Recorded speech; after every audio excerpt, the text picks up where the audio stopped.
Boring history for sleep. The quiet weirdness of medieval Japanese toilet manners.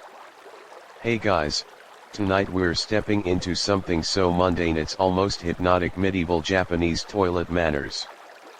Picture this, it's the 13th century, you've just arrived in Kyoto, and the first thing your bladder demands is, well, let us not beat around the bush. But fair warning, if you're expecting porcelain thrones and scented candles, you might wanna brace for a reality check. Like, you might lose a sandal in literal sewage kind of reality check. So, before you get comfortable, take a moment to like the video and subscribe, but only if you genuinely enjoy what I do here. Maybe leave a comment telling me where you're watching from and what time it is where you are. There's something nice about knowing we're all here, somewhere in the world, diving into toilet history together. Now, dim the lights, maybe turn on a fan for that soft background hum, and let us ease into tonight's journey together. So here you are, standing at the edge of a narrow street in Kyoto. The ground is a mix of packed earth and, let us just say, organic matter. It's been raining, so the mud sucks at your get those wooden clogs the Japanese have been wearing since forever. You're wearing a kimono, maybe a simple hemp one if you're a commoner, or silk if you're fancy, but either way, the hem is already picking up dirt. The air smells like wet earth, cooking rice, and something less pleasant. That's the first thing you'll notice about medieval Japan. Hygiene is a concept still in progress. The toilet here isn't a separate room in a house, unless you're nobility. It's probably a small shed built over a ditch or a river. Yeah, built over is key here. Let us start with the basics, getting to the toilet without ending up in the mud. See that path? It's lined with stepping stones, but they're uneven, and some are covered in moss. The locals have gotten used to navigating them, but you're wobbling like a newborn fawn. Historians think these stepping stones weren't just practical, they might have been a way to slow people down, make them think before entering the, sacred space. Wait, sacred? Yeah, we'll get to that later, but first, let us focus on not face planting. Here the Japanese of this era actually had a term for toilet etiquette, but it wasn't written in fancy scrolls. It was more like common sense passed down: don't run to the toilet, don't talk loudly inside, and for the love of all things, don't drop your belongings in the ditch. Imagine losing your family heirloom in a toilet ditch. Yikes. Now, let us talk about the building itself. Most toilets were made of wood, cedar, maybe, which has natural antimicrobial properties. Smart, right? But here's the thing, the walls are thin, and the roof is thatched. So when you're inside, you can hear everything outside, and vice versa. Privacy is a luxury. If you're a samurai, your toilet might be more secluded, maybe even with a small garden view, but for the average person, it's a shed with a hole in the ground. Wait, speaking of holes, let us get to the main event. The toilet seat, if you can call it that, is a wooden plank with a rectangular hole. No, there's no cushion. Yes, it's cold. And the hole is over a pit or, in some cases, a river. If it's a river, the current is supposed to carry things away, but, well, let us just say it doesn't always work perfectly. Archaeologists have found remains of these toilet sites, and they've found all sorts of things: broken pottery, old tools, even bits of clothing. Guess people dropped more than just, waste. Now, here's medieval Japanese toilets were often built over water for a reason. Shintoism, the native religion, emphasizes purity, and water is seen as a purifying element.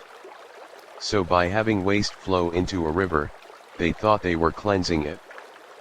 But here's Did they actually understand the concept of sanitation, or was this more about religious ritual? Some historians say it was a bit of both, while others argue that the practical benefits were accidental.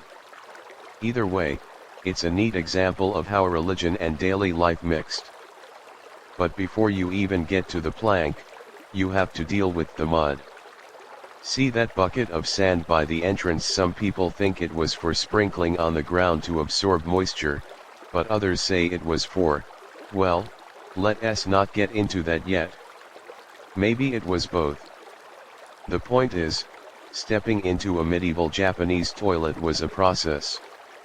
You had to navigate the mud, balance on stepping stones, avoid dropping your stuff, and then, well, do your business. Imagine doing this at night. No street lights, just a lantern if you're lucky. The toilet shed might have a small window, but mostly it's dark. You're surrounded by the sounds of crickets, maybe a distant dog barking, and the rush of the river below. It's weirdly peaceful, in a I hope I don't fall in kind of way. And here's another, modern bathrooms have toilet paper, but back then they had a stick. A wooden stick, called a chūgi. Yeah, you heard that right.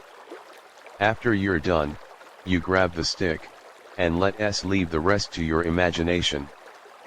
But wait, did they clean the stick? Some sources say they had a bucket of water nearby for rinsing, but others say, well, maybe not. Talk about a rough experience. Pun intended.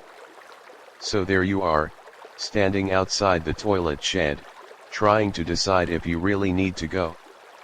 The mud is up to your ankles, the stick is inside, and the thought of that cold wooden plank isn't exactly inviting.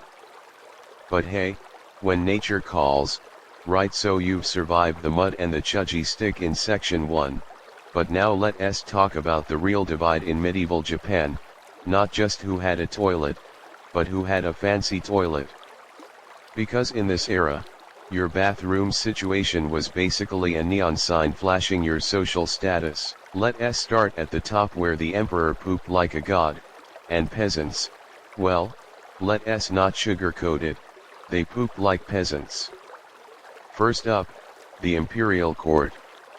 Imagine being the emperor in Kyoto, living in the Heian Palace. Your toilet isn't a shed, it's a pavilion called a kaweya, built over a stream inside the palace grounds. The floor is made of polished cypress wood, so smooth you could almost slide on it. Wait, but why cypress here? Cypress wood was believed to have purifying properties in Shinto, and it scent masked, well, ungodly smells. The stream below is lined with pebbles, and they even put goldfish in there. Goldfish. Historians think this was both a practical attempt to keep things clean and a flex because only emperors could afford to have decorative fish in their toilets. But here's the wild part, the emperor didn't even have to touch the chūgi stick. Oh no, that's what servants were for. A low-ranking courtier called a koshikake beto had the honor of attending to the emperor's bathroom needs. Can you imagine waking up every day knowing your job is to handle the imperial toilet stick? Talk about a niche career. And here's the kaweya pavilion was sometimes decorated with paintings of landscapes or flowers. So while doing your business, you could admire a scroll of Mount Fuji. Fancy. Now move down to the nobles, daimyo lords and their families. Their toilets were called yukagashi, which means floor with a gap. These were built in the gardens of their mansions, usually over a small pond or a ditch. The key difference: privacy. Nobles could afford walls thick enough to muffle sounds, and maybe even a screen with bamboo curtains. Some toilets had a little window facing the garden, so you could look at cherry blossoms while, you know.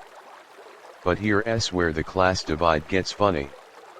Nobles had something called a shitaji bako, a wooden box under the toilet seat filled with sand or ash. Why sand? Well, it absorbed moisture and odors better than just a hole in the ground. But get this, the sand was sometimes scented with incense. Yeah, they sprinkled fragrant sand under their toilets.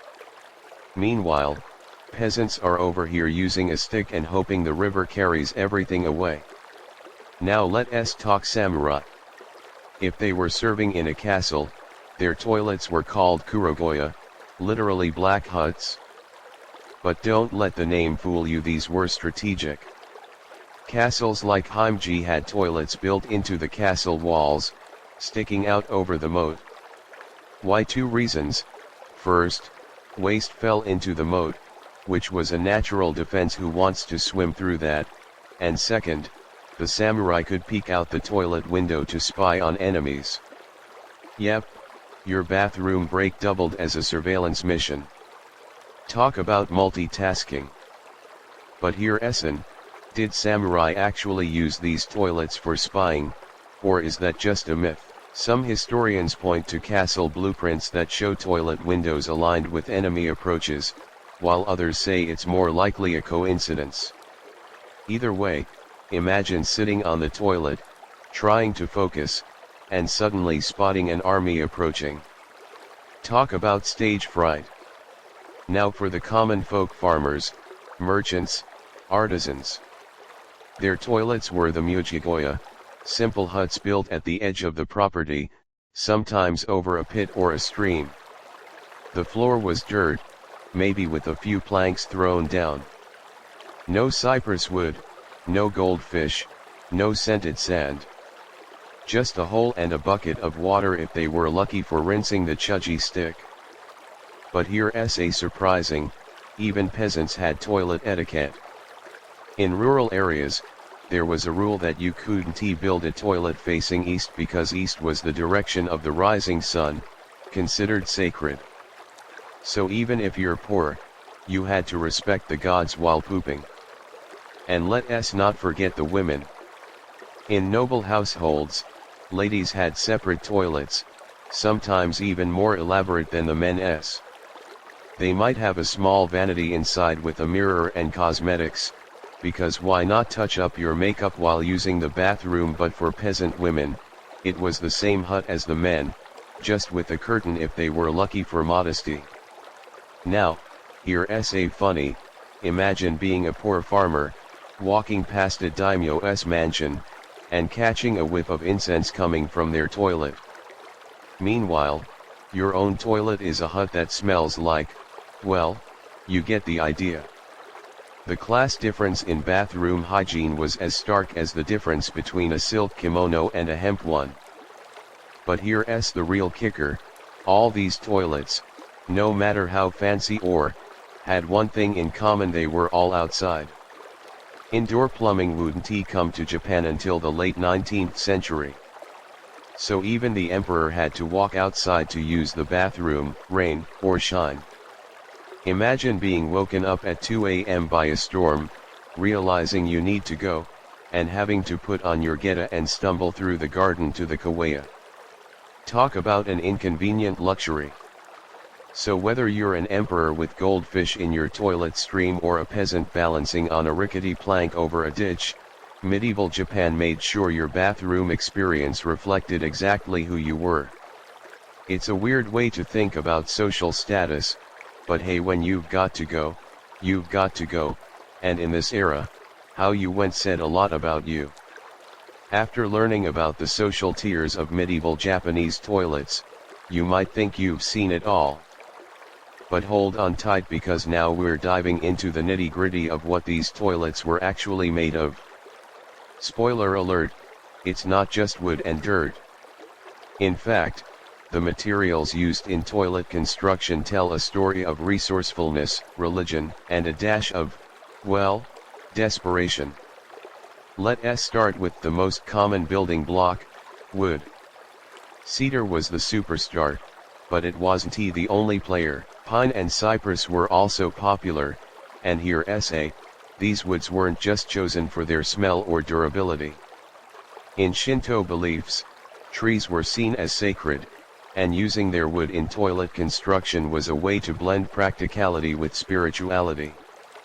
Think about it, you're sitting on a plank made from a tree that's basically a mini god. Talk about a humbling experience. But wood wasn't always easy to come by, especially for the poor. In rural areas, people got creative. Bamboo was a favorite alternative. It was cheap, lightweight, and grew like weeds in Japan. You could weave bamboo into walls, use it for the toilet seat, or even fashion it into a makeshift chūgi stick. The downside: bamboo splinters. Imagine dealing with that on top of everything else. Ouch. Now, let us talk about the floors. For the wealthy, polished wood was the norm, but peasants often had to make do with dirt. But not just any dirt, some people mixed it with straw or rice husks to make it more compact. It was like a DIY linoleum, medieval Japan style. And here in some villages, they believed that stomping on the dirt floor of the toilet 3 times before use scared away evil spirits. So if you heard strange thumping noises coming from a hut, it wasn't someone dancing, it was probably just a guy trying to pee in peace. But what about the roofs? Thatched roofs were standard, made from rice straw or reeds. They kept the rain out, but they had their drawbacks. For one, they were a fire hazard. Imagine a spark from a lantern catching the thatch on fire while you're occupied. Suddenly, your bathroom break turns into an emergency evacuation. Historians have found records of toilet fires, and let us just say, it wasn't a pretty sight. Now, here's an point: some experts think thatched roofs had a hidden purpose. In feudal Japan, eavesdropping was a real concern, especially for nobles. The thick thatch might have muffled sounds, making it harder for spies to listen in on private conversations, even if those conversations were happening on the toilet. But other historians argue it was just a practical choice after all. Thatch was cheap and readily available. Let us move on to the holes themselves. For the wealthy, the toilet hole was often lined with stone or ceramic tiles. Why? Well, it made cleaning easier and prevented the wood from rotting. But for the poor, it was just a gaping hole in the plank. And here's a gross but fascinating fact: over time, the wood around the hole would get worn down and smooth from use. Archaeologists have actually studied these wear patterns to learn more about medieval toilet habits. Talk about a niche field of study. Now, remember those toilets built over water? The supports holding them up were crucial. In most cases, they were made from thick wooden beams, sometimes reinforced with iron brackets if you were rich. But here's the problem: water rots wood. So every few years, the beams had to be replaced. It was like a never-ending game of toilet Jenga. And if the beams gave way, well, let us just say you'd have a very unpleasant swim. But perhaps the most unexpected material used in medieval Japanese toilets was paper. Yes, you read that right. While toilet paper as we know it didn't exist, some people used scraps of old newspapers or Buddhist scriptures, yikes, to clean themselves. Now, using religious texts for this purpose was considered sacrilegious, but desperate times called for desperate measures. And here's the part: did people actually do this, or is it just a myth spread by later historians? Some ancient diaries mention using paper, but the details are vague. So, as you stand in front of a medieval Japanese toilet, take a moment to appreciate the engineering feat behind it. Every plank, every thatch, every stone tile was carefully chosen, whether for practical reasons, religious beliefs, or sheer necessity. It's a far cry from the sleek porcelain bathrooms of today, but in its own way, it's a masterpiece of medieval ingenuity. Just don't think too hard about the splinters, the smell, or the possibility of a toilet fire. After all, you've got more pressing matters to attend to.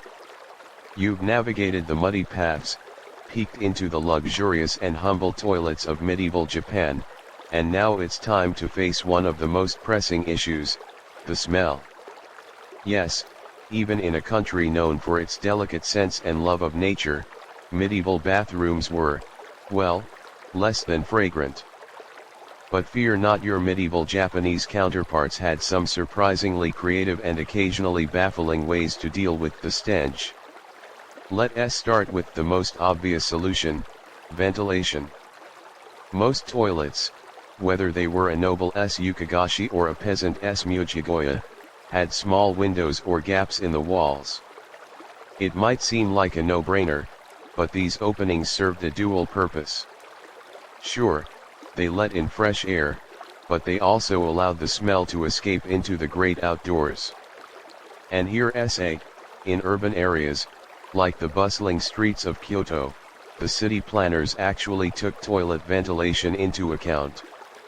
Some buildings were designed with wind patterns in mind, so that the breeze would carry the odors away from crowded areas. Clever, right? But ventilation only went so far. That's where natural deodorizers came in. For the common folk, ash was a godsend. Remember those shitagibako boxes filled with sand or ash that the nobles used? Peasants might not have had the fancy sand, but they could easily get their hands on ash from their cooking fires. Sprinkling a handful of ash over, well, helped absorb moisture and neutralize the smell. It was like medieval baking soda. And here some people believed that ash also had magical properties, warding off evil spirits that might be attracted to the uncleanliness of the toilet. So not only did it smell better, but it kept the ghosts at bay. Nobles, on the other hand, had a few more tricks up their sleeves. Incense was a popular choice. Imagine sitting in your luxurious toilet pavilion, surrounded by the sweet scent of sandalwood or jasmine. It almost makes up for the less pleasant aspects of the experience. But incense wasn't just for show. Some types of incense, like aloes wood, were believed to have antibacterial properties. So while it smelled nice, it might have also helped keep things a bit more hygienic. Or at least, that's what the nobles liked to think. Another interesting solution was the use of plants. In some gardens, toilets were surrounded by aromatic herbs like mint or lemongrass. Their strong scents masked the unpleasant odors, and they added a touch of greenery to an otherwise utilitarian space. And here's an point: did people deliberately plant these herbs around toilets, or was it just a happy accident? Some historians argue that the Japanese have always had a deep understanding of the power of plants, while others think it was more of a coincidence. Either way, it was a clever way to deal with a smelly problem. But not all attempts at odor control were successful. Take, for example, the practice of using pine needles. Some people thought that spreading pine needles on the floor of the toilet would make it smell like a forest. In theory, it sounds great.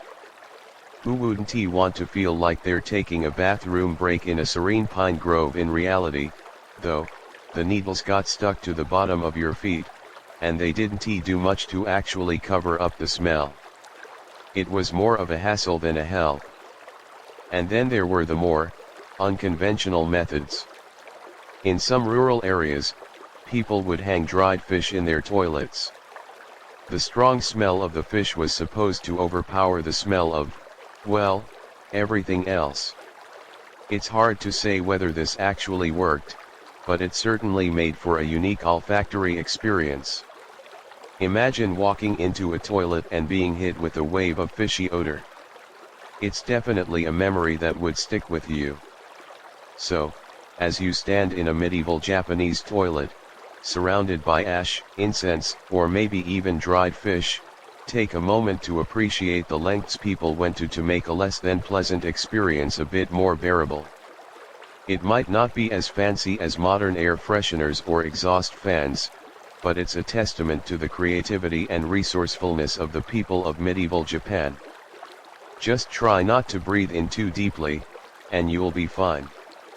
Hey there, you've braved the muddy paths, explored the diverse toilet materials, and endured the less than pleasant smells of medieval Japanese bathrooms. Now, it's time to dive into something truly fascinating, the strange rituals and prayers that accompanied a simple trip to the toilet. Yes, believe it or not, in medieval Japan, using the toilet was sometimes as much a spiritual experience as it was a practical one. Let us start with the most common ritual, the pre-toilet prayer. In many households, especially those with strong Shinto beliefs, people would pause before entering the toilet shed and recite a short prayer. The most popular one went something like this: "O great spirits of the toilet, please protect me from harm and keep this place clean." Sounds a bit odd to our modern ears, but remember, in Shinto, spirits were believed to inhabit every aspect of nature, including the humble toilet. Here's a mainstream historical fact: these prayers weren't just for show. Shinto emphasizes purity, and the toilet was seen as a place of impurity.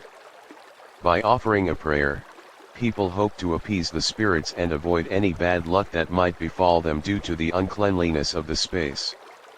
It was a way to maintain a balance between the practical need to use the toilet and the spiritual need to stay in good favor with the divine.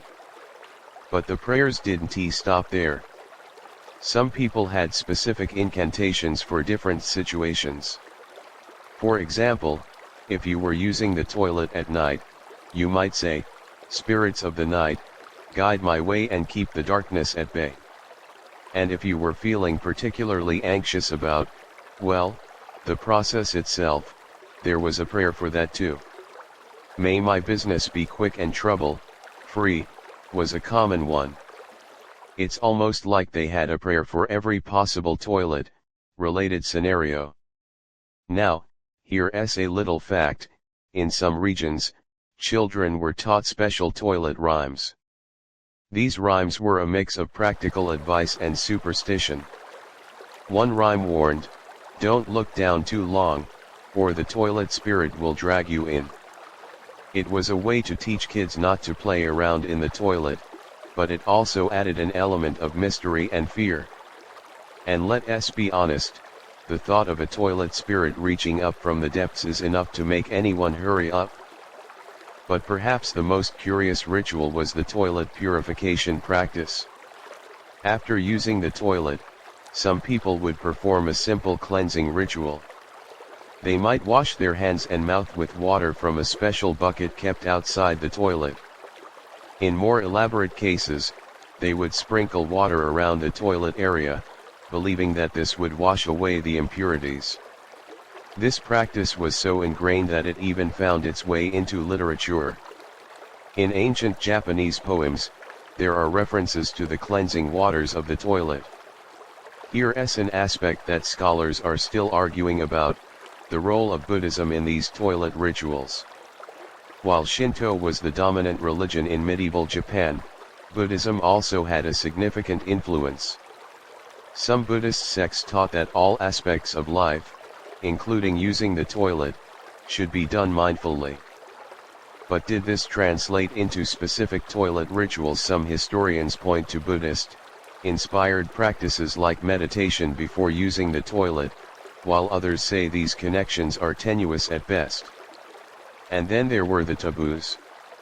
For example, it was considered bad luck to talk loudly in the toilet. The belief was that loud noises would anger the toilet spirits. And if you dropped something in the toilet, especially something valuable, retrieving it was seen as courting disaster. You were supposed to leave it there and hope the spirits would forgive your clumsiness. As you stand on the threshold of a medieval Japanese toilet, about to recite your own makeshift prayer, take a moment to think about how different this experience is from a modern bathroom trip.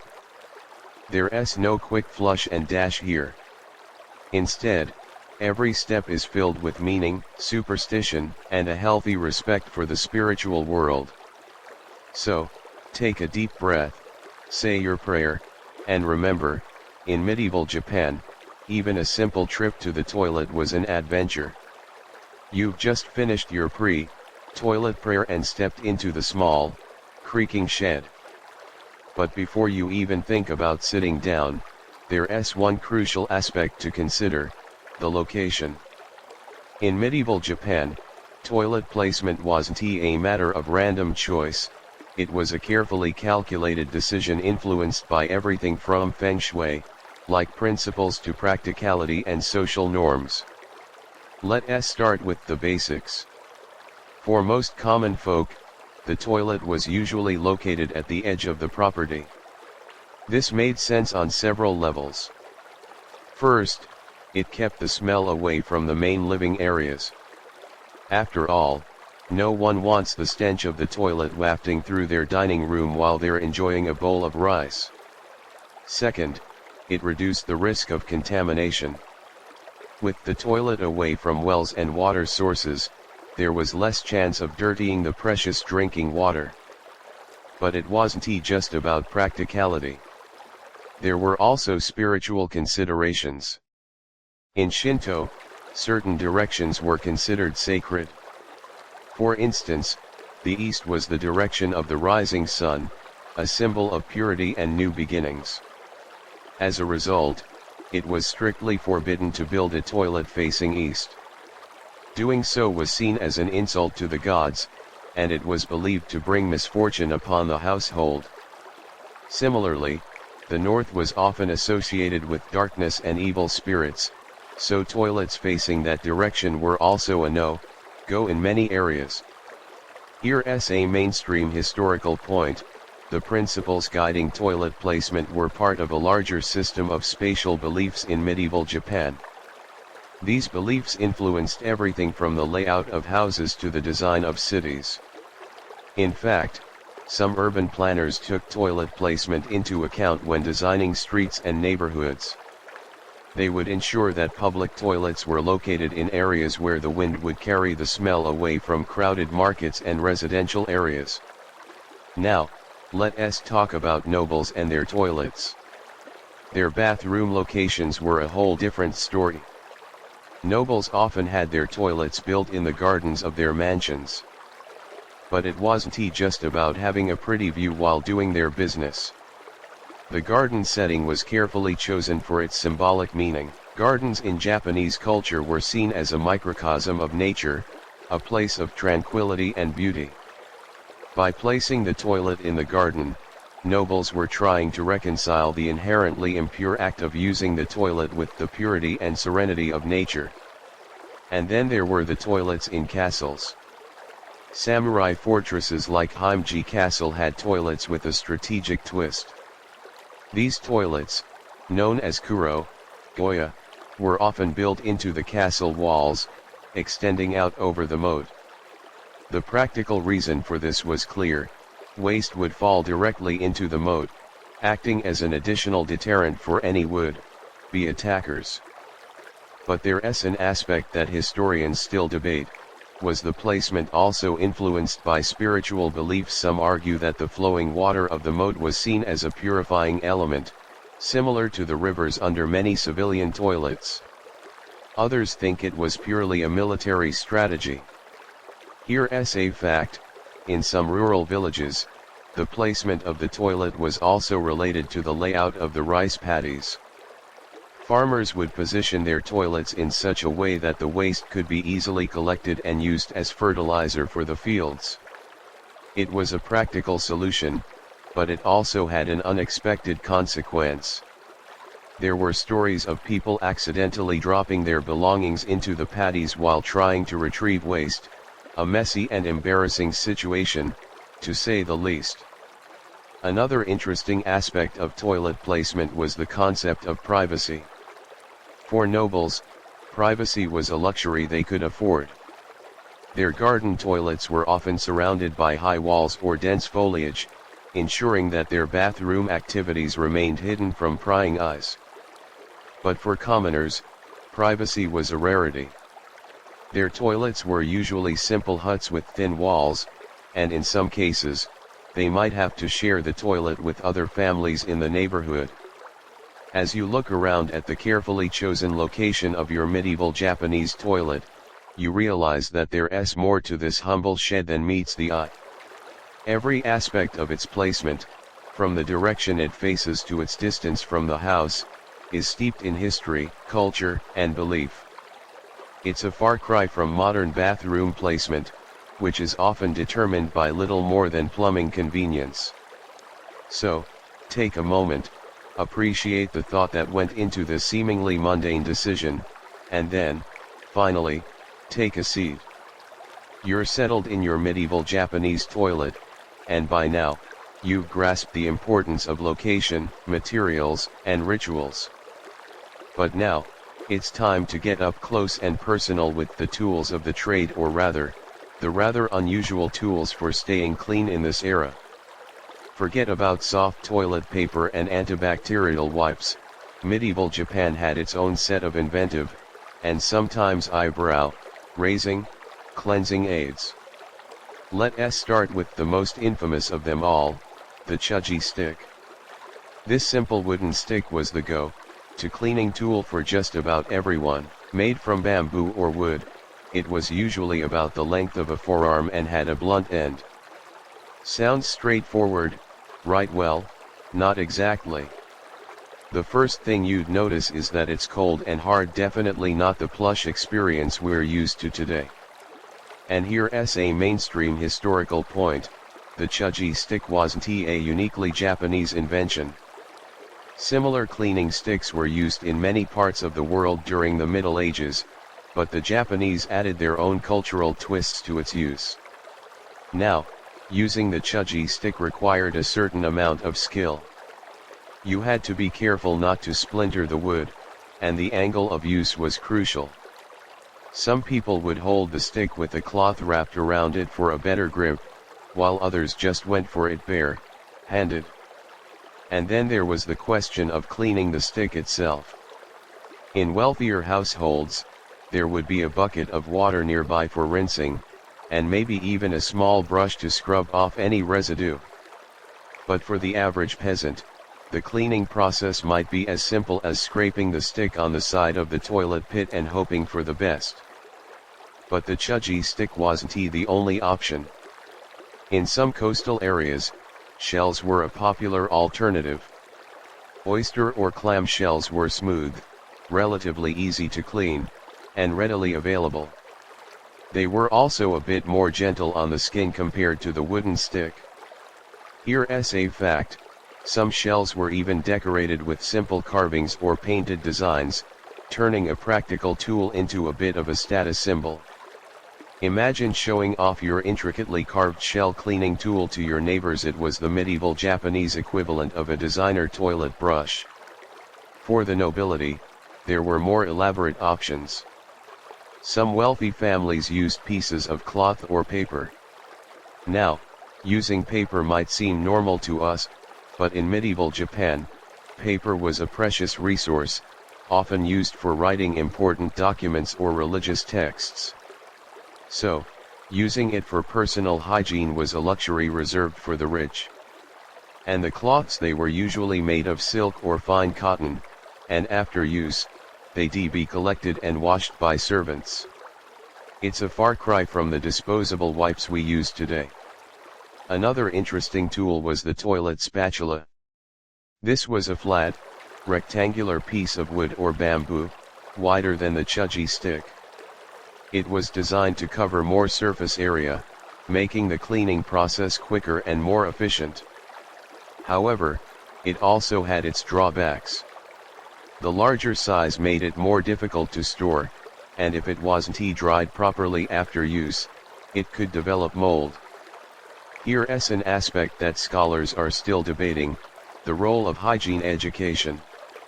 Did people in medieval Japan know about the importance of proper cleaning? Some historians point to the existence of these various tools as evidence that they did.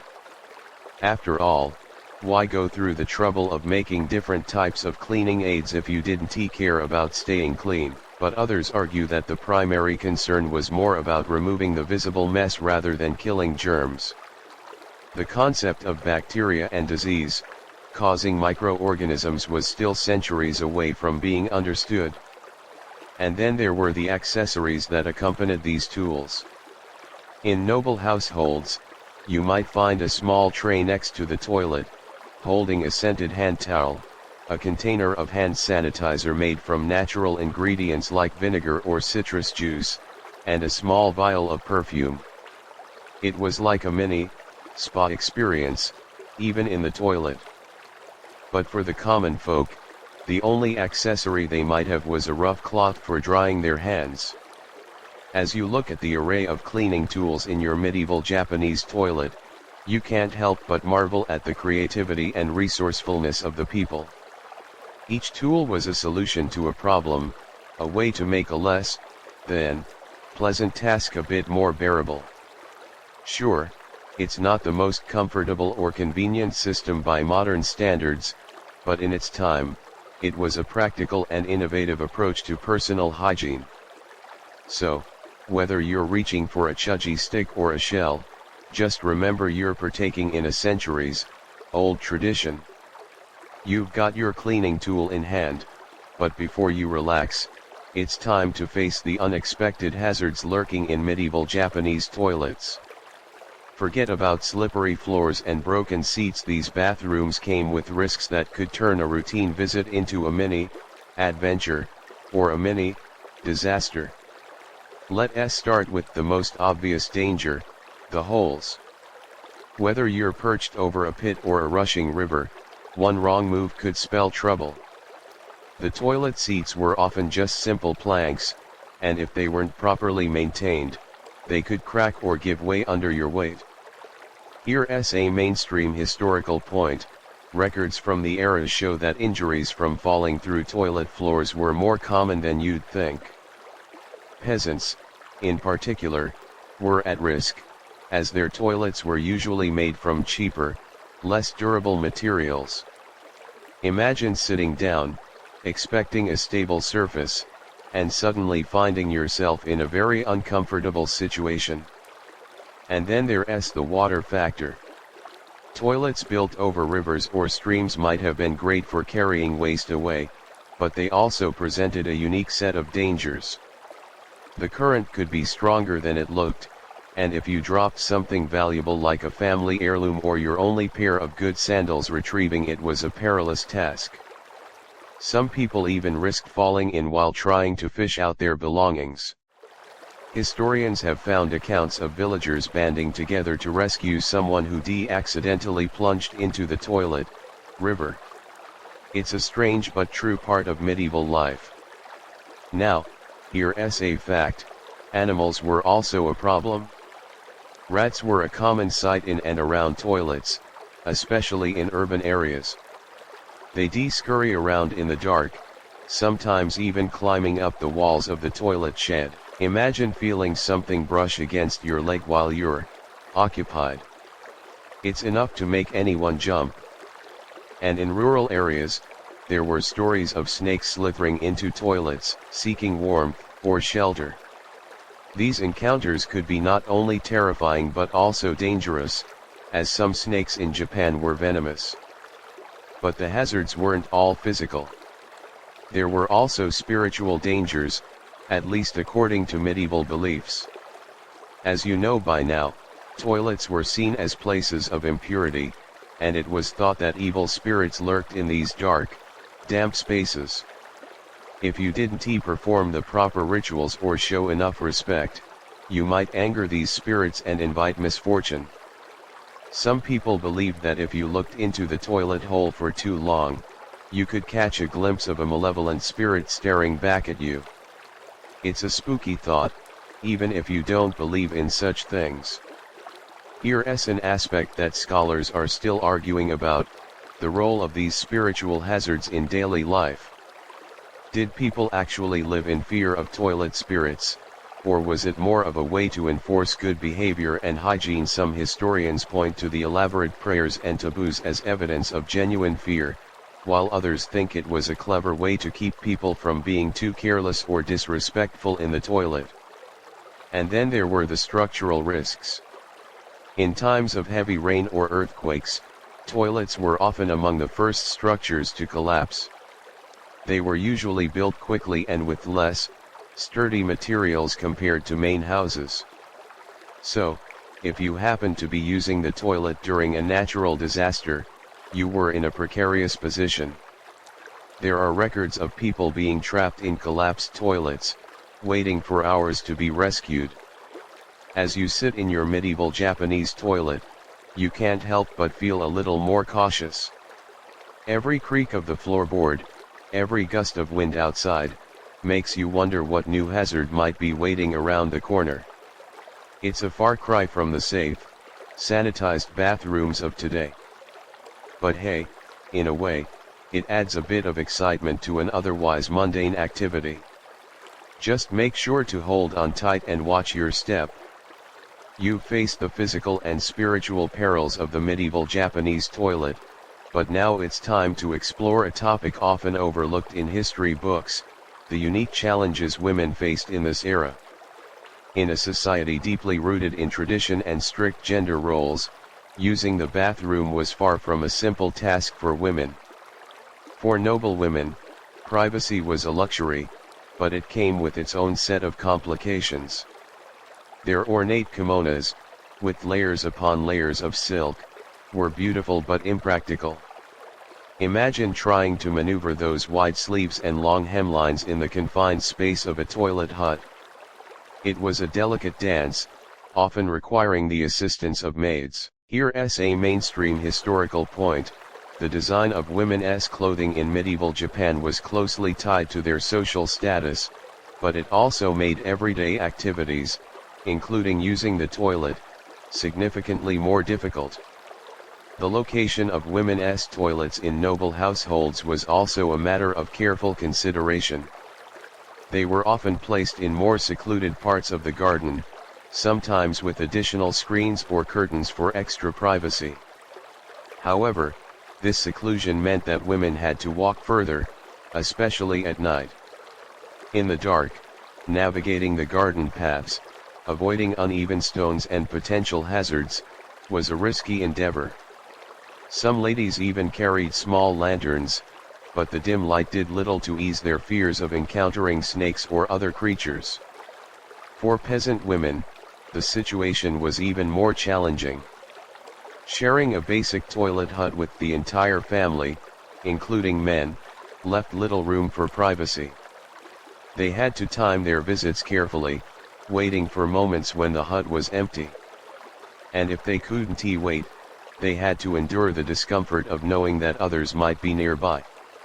Here's a fact: in some rural communities, women developed a system of soft calls or signals to indicate that the toilet was occupied, a practical solution born out of necessity. Then there was the issue of hygiene during menstruation. In medieval Japan, there were no modern sanitary products. Women used strips of cloth, which they would wash and reuse. Storing these cloths in a clean place was difficult, especially in households where the toilet was the only location somewhat removed from the main living area. There was also the constant worry of staining their clothing, which, for many women, was their most valuable possession. Another aspect that historians still debate is the extent to which women's toilet habits were influenced by cultural taboos. In Shinto, women were sometimes considered impure during menstruation, which added an extra layer of complexity to their bathroom routines. Some women might have felt pressured to perform additional purification rituals after using the toilet during this time, or they might have avoided certain areas of the household altogether. But did these taboos actually impact daily life, or were they more theoretical? Scholars continue to study ancient texts and diaries to find the answer. And let us not forget the role of childbirth. In the rare cases where a woman went into labor while using the toilet, the situation was chaotic and dangerous. There were no medical professionals on standby, just family members trying their best to help. These stories, though not widely documented, offer a glimpse into the harsh realities women faced in medieval Japan. As you sit in the toilet, reflecting on the experiences of women in this era, you realize how different their lives were. Every aspect of using the bathroom, from privacy to hygiene, was shaped by gender, social status, and cultural beliefs. It's a reminder that history isn't just about battles and emperors, it's also about the everyday struggles and triumphs of ordinary people, especially those whose stories have often been left untold. You've explored the private toilet experiences of different classes and genders, but now, let us step out onto the bustling streets of medieval Japan and discover a unique aspect of urban life, the public toilet. Far from the solitary huts of rural areas or the secluded pavilions of nobles, these communal spaces were a microcosm of society, with their own set of rules, quirks, and surprises. Public toilets in medieval Kyoto or Osaka were often located near busy marketplaces, crossroads, or along major thoroughfares. Their purpose was straightforward: provide a place for travelers, merchants, and locals to relieve themselves without causing a mess in the streets. But creating a functional public space in a crowded city came with its own challenges. Here's a mainstream historical point: the rise of public toilets in urban areas coincided with the growth of Japan's merchant class and the increasing population density in major cities. As more people flocked to these economic hubs, the need for proper sanitation became undeniable. The design of public toilets was a study in practicality.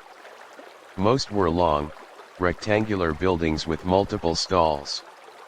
The stalls were separated by simple wooden partitions that reached only halfway up, offering a minimal level of privacy. You could hear the conversations, coughs, and other noises coming from neighboring stalls. It made for an interesting social experience, to say the least. And speaking of materials, these public toilets were often constructed from cheaper, more readily available options like rough, hewn wood and bamboo, unlike the more refined materials used in noble toilets. Now, here's a fact: public toilets in medieval Japan sometimes had attendants. These individuals, usually lower class workers, were responsible for keeping the toilets clean, replenishing supplies like ash or water for rinsing chūgi sticks, and even collecting a small fee from users. Yes, you had to pay to use the public toilet. The fee was typically a few copper coins, but for the poorest people, it could be a significant expense. Some attendants also sold additional items, like makeshift toilet paper made from recycled paper or extra, clean chūgi sticks for a slightly higher price. It was an early form of toilet side commerce. But using a public toilet wasn't all business. It also became an unexpected social space. Imagine standing in line, waiting your turn, and striking up a conversation with a stranger. News, gossip, and rumors often spread in these queues. Merchants might exchange tips about good trading spots, while travelers shared stories of their journeys. In a way, the public toilet was like a mini marketplace for information. However, this also meant that privacy was almost non-existent. If you had something to hide, the public toilet was definitely not the place to go. Here's an aspect that scholars are still arguing about: the impact of public toilets on urban hygiene.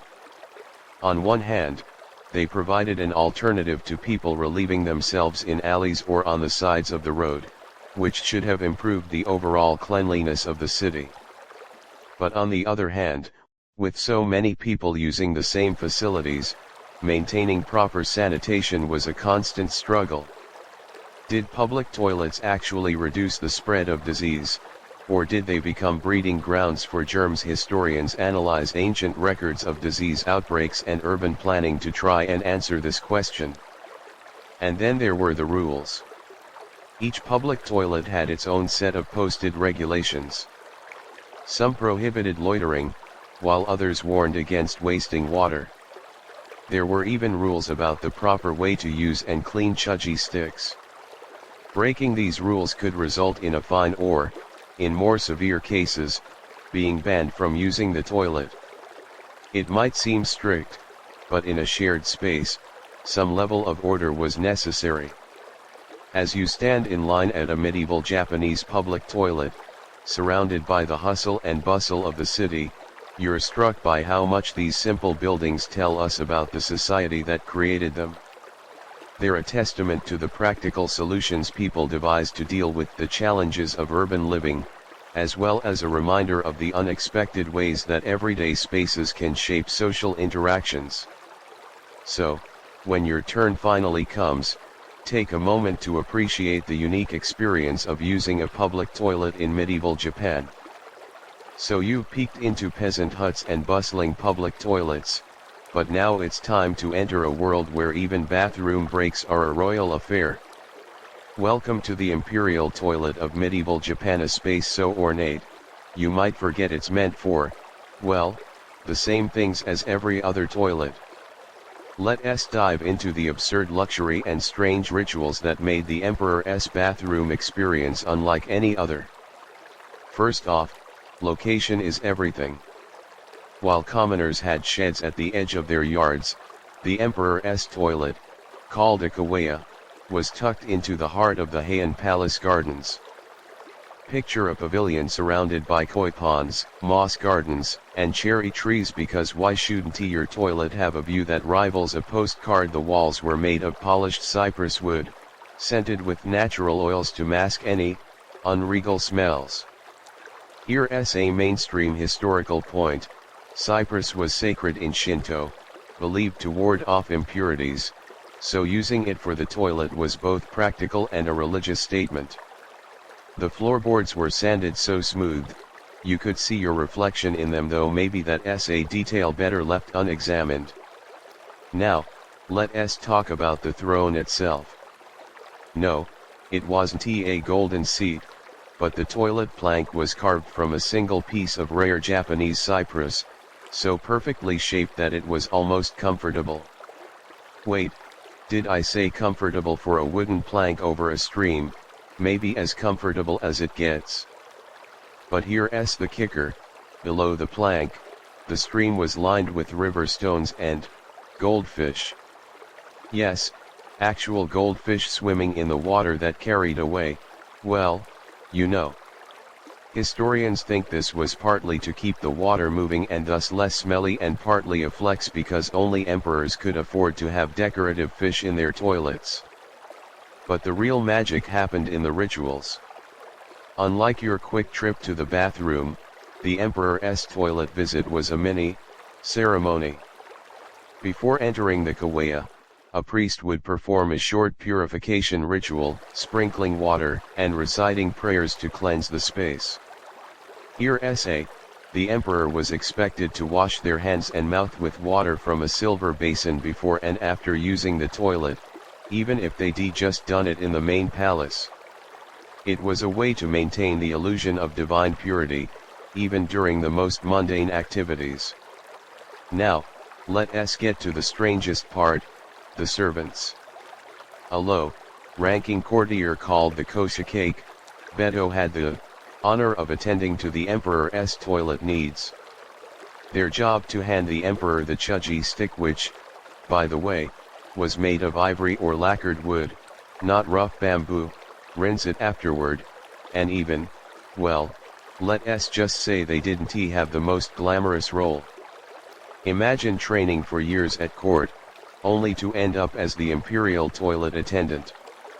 There's a reason this job is barely mentioned in official histories. It was too undignified to acknowledge. But here's an point: did the emperor actually use the toilet alone, or was there always a retinue of servants nearby? Some historical records claim that even bathroom breaks were public affairs, with courtiers waiting outside to ensure the emperor's safety. Others argue that even royalty needed privacy sometimes. The truth is probably somewhere in between. Maybe the emperor had more privacy than commoners, but less than we expect today. And let us not forget the decor. The kaweya wasn't just a functional space, it was a work of art. Scrolls featuring landscapes or poetry were hung on the walls, and during cherry blossom season, servants would place vases of flowers inside. The idea was to create a serene atmosphere that matched the emperor's exalted status. Can you imagine trying to relax while looking at a painting of Mount Fuji, knowing that your toilet waste is floating past goldfish below? It's a bizarre mix of beauty and practicality. But here's the best: for all the luxury, the emperor still had to deal with basic human needs. No amount of goldfish or scented wood could change that. There are stories of emperors complaining about the cold in winter or the smell on hot summer days, reminding us that even royalty couldn't escape the realities of bathroom life. As you stand in this gilded toilet pavilion, surrounded by the sounds of trickling water and the faint scent of incense, you can't help but laugh at the absurdity. It's a stark contrast to the muddy huts and crowded public toilets you've seen before. But in the end, whether you're an emperor with a goldfish-filled toilet stream or a peasant balancing on a rickety plank, everyone's gotta go. And in medieval Japan, how you went just happened to say a lot about who you were. As you step away from the imperial luxury of the kaweya, let us turn our attention to a surprisingly overlooked aspect of medieval Japan: the architectural artistry hidden in their toilets. Yes, you read that right, these weren't just functional huts, some were genuine feats of design, blending practicality with subtle aesthetics. Prepare to be amazed by the clever tricks and hidden meanings behind these humble structures. First, let us talk about the most iconic design: toilets built over water. Whether a noble's yukagashi or a castle's kurogoya, suspending a toilet over a stream or moat wasn't just random. Here's a mainstream historical point: Japanese architects of the era had a deep understanding of hydraulics. The angle of the toilet hole was often calculated to ensure waste would be carried away by the current, minimizing stagnation. Some toilets even had small weirs or stones placed below to create gentle eddies, which helped disperse waste more evenly. It's like they built tiny sewage systems into their bathroom design. But the real magic was in the materials. Take the cypress wood used in noble toilets. Not only did it smell nice, but its natural oils made it resistant to rot, key for a structure over water.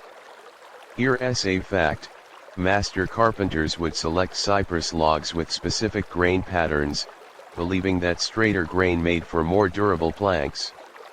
They even had sayings like "a toilet's strength is in its grain," which sounds like a dad joke but was taken seriously. Some toilets lasted for decades, their wood darkening gracefully with age, a perfect example of wabi-sabi, the beauty in imperfection. Now, let us get to the design quirks. Ever notice how some toilet huts had slanted roofs that extended far beyond the walls? It wasn't just for looks. The overhang protected the wooden structure from rain, preventing the thatch from getting waterlogged. But here's the clever part: in some regions, the roof's slope was designed to direct rainwater into a nearby basin, which was then used for rinsing chūgi sticks. Talk about recycling before it was cool. And then there's the concept of toilet gardens. Nobles often surrounded their toilets with miniature landscapes, bonsai trees, stone lanterns, even tiny bridges. At first glance, it seems like overkill, but here's the point: did these gardens serve a practical purpose? Some historians argue the greenery absorbed odors. Plants like mints and citrus do have natural deodorizing properties, while others say it was purely symbolic, connecting the impure toilet to the pure natural world. Either way, imagine doing your business while staring at a perfectly pruned maple tree. It's oddly serene. Let us not forget about castle toilets. The kurogoya in places like Himeji weren't just functional, they were strategic. The overhanging design meant waste fell into the moat, which deterred attackers who wants to swim through that, but here's the kicker, the toilet windows were sometimes shaped like arrow slits. Wait, were they designed for spies or archers? Historians debate whether this was a coincidence or a deliberate dual-purpose design. Imagine sitting on the toilet, only to realize you're looking through a slit that could double as a murder hole. Talk about multitasking. Now, let us admire the craftsmanship. Peasant toilets might seem basic, but even they had clever touches. In rural areas, some toilets had removable floorboards, making it easier to clean out the pit or add fresh ash. And get this, the hinges on these boards were often made from braided bamboo, which was flexible yet strong. It's a testament to the resourcefulness of farmers who turned everyday materials into functional design elements. But perhaps the most underrated design feature was the toilet's orientation. As we mentioned earlier, toilets couldn't face east, but beyond that, architects considered wind direction. In summer, toilets were often positioned to catch the cool breezes, while in winter, they might be sheltered by buildings or trees. It's a subtle detail, but it made a huge difference in comfort, especially for those using the toilet in the middle of a snowstorm. As you run your hand along the weathered cypress wood of a medieval toilet, you start to see it differently. This isn't just a place to relieve yourself, it's a miniature masterpiece of Japanese design. Every slant of the roof, every placement of a stone, every choice of wood was made with intention, whether to honor the gods, outsmart enemies, or simply make a mundane task a bit more pleasant. Sure, it doesn't have heated seats or automatic flushes, but in its own way, this toilet is a work of art. And as you step back, you can't help but smile at the irony. In a country known for its elaborate temples and palaces, some of the most thoughtful design might just be in the bathroom.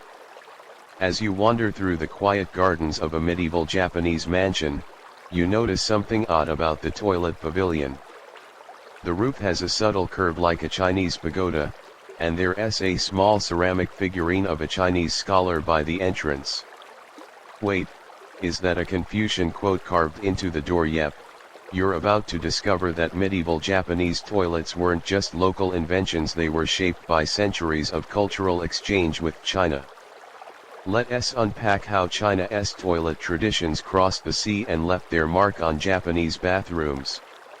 The Great Toilet Import, when Japan looked to China. Japan's love affair with Chinese culture kicked into high gear during the Nara and Heian periods 710 to 1185. Emperors sent scholars to China, bringing back everything from writing systems to tea ceremonies and even toilet ideas. Here's a mainstream historical point: Chinese toilet architecture, with its emphasis on symmetry and natural materials, influenced Japanese designers. For example, the Chinese concept of feng shui, though adapted into Japan's fusui, influenced toilet placement. Just like in China, Japanese toilets were often built facing south to catch good energy, and avoid the north, which was seen as unlucky in both cultures. But the biggest import was the idea of toilets as more than just functional spaces. In ancient China, toilets were sometimes associated with Confucian ideas of propriety. Confucius himself wrote about the importance of cleanliness, and this philosophy seeped into Japanese toilet etiquette. Suddenly, flushing well, sort of became a matter of morality. Ceramic secrets and toilet tech. Chinese ceramic technology had a huge impact. Before importing Chinese techniques, Japanese toilets used simple wooden pits. But when Chinese-style pottery arrived, nobles started lining their toilet holes with ceramic tiles. Why not? Just for easy cleaning. Chinese ceramics were seen as status symbols.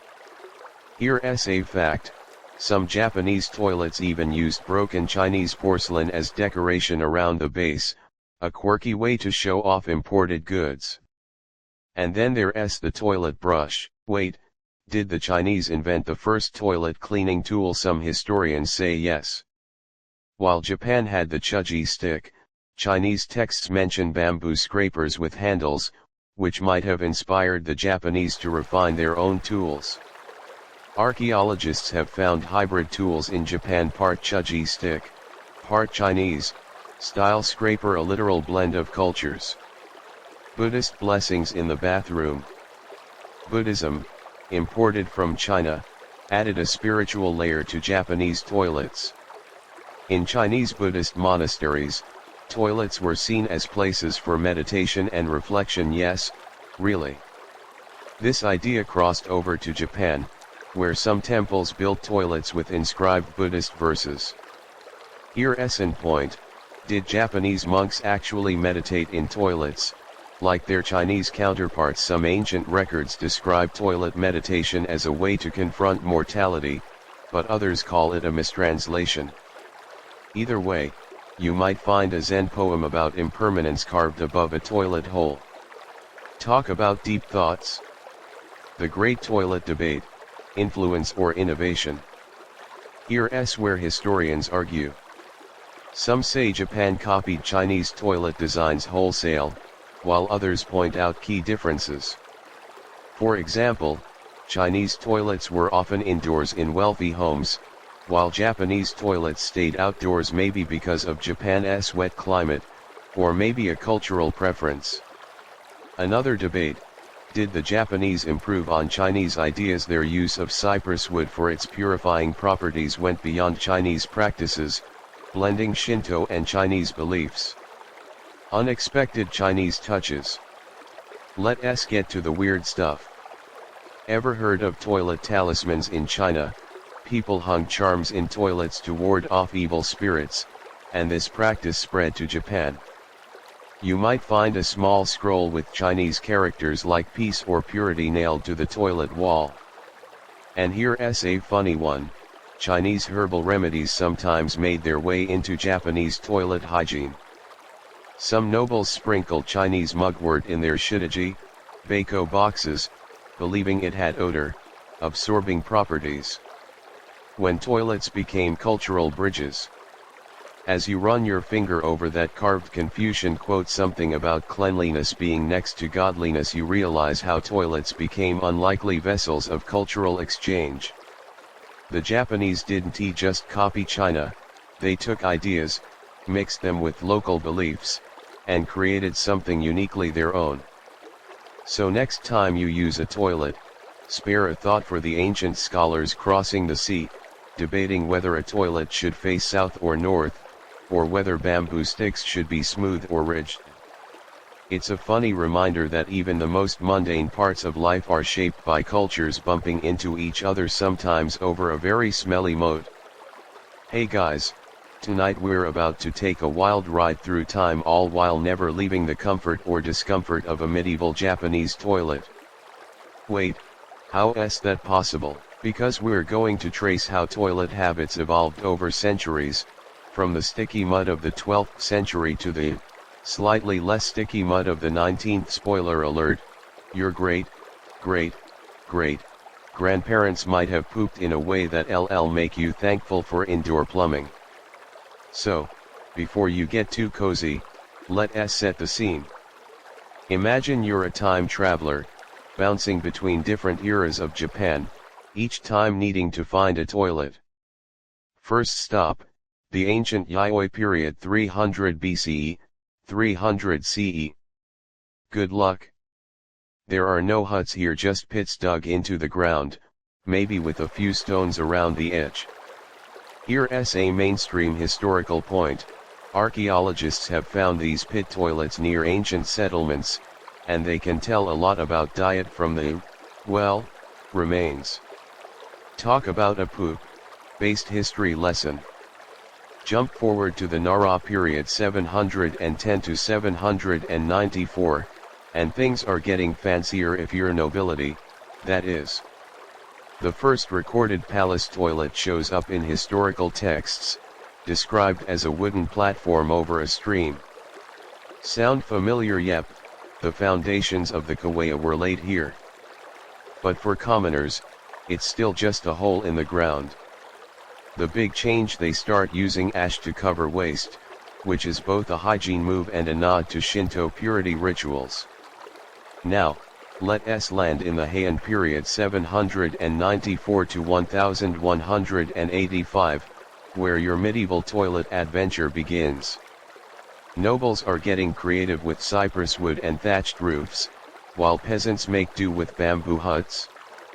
But here's a fact: around the 11th century, someone had the bright idea to build toilets over moving water. Why? Maybe they noticed that waste in rivers smelled less than waste in pits. It's a small step, but it shows people were thinking about sanitation, kind of. Fast forward to the Kamakura period 1185 to 1333, and samurai castles are popping up. Remember the kuro, goyo, that toilet, as defense system idea becomes popular.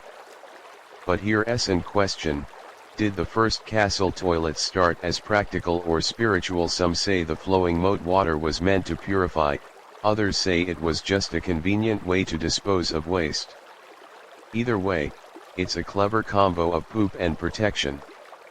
Now, brace yourself for the Edo period 1603 to 1868, where toilets get almost modern. Well, sort of. Public toilets become a big thing in cities like Edo, now Tokyo. They're called benjo, and some are even 2 stories tall. Wait, why 2 stories? So people on the second floor can use the toilet, and their waste falls into a pit below. It's a space-saving idea, but imagine being the person cleaning that pit. Yikes. Here's a mainstream historical point: the Edo period saw a boom in toilet etiquette guides. Books like Benkyo Shinjisho Toilet Learning taught things like don't talk in the toilet and always face south when using it. Yep, even pooping had rules. But my favorite is the advice to never look back after leaving the toilet, because reasons. Maybe they thought toilet spirits would follow you, but let us not forget the weirdest Edo period toilet trend: the toilet poem.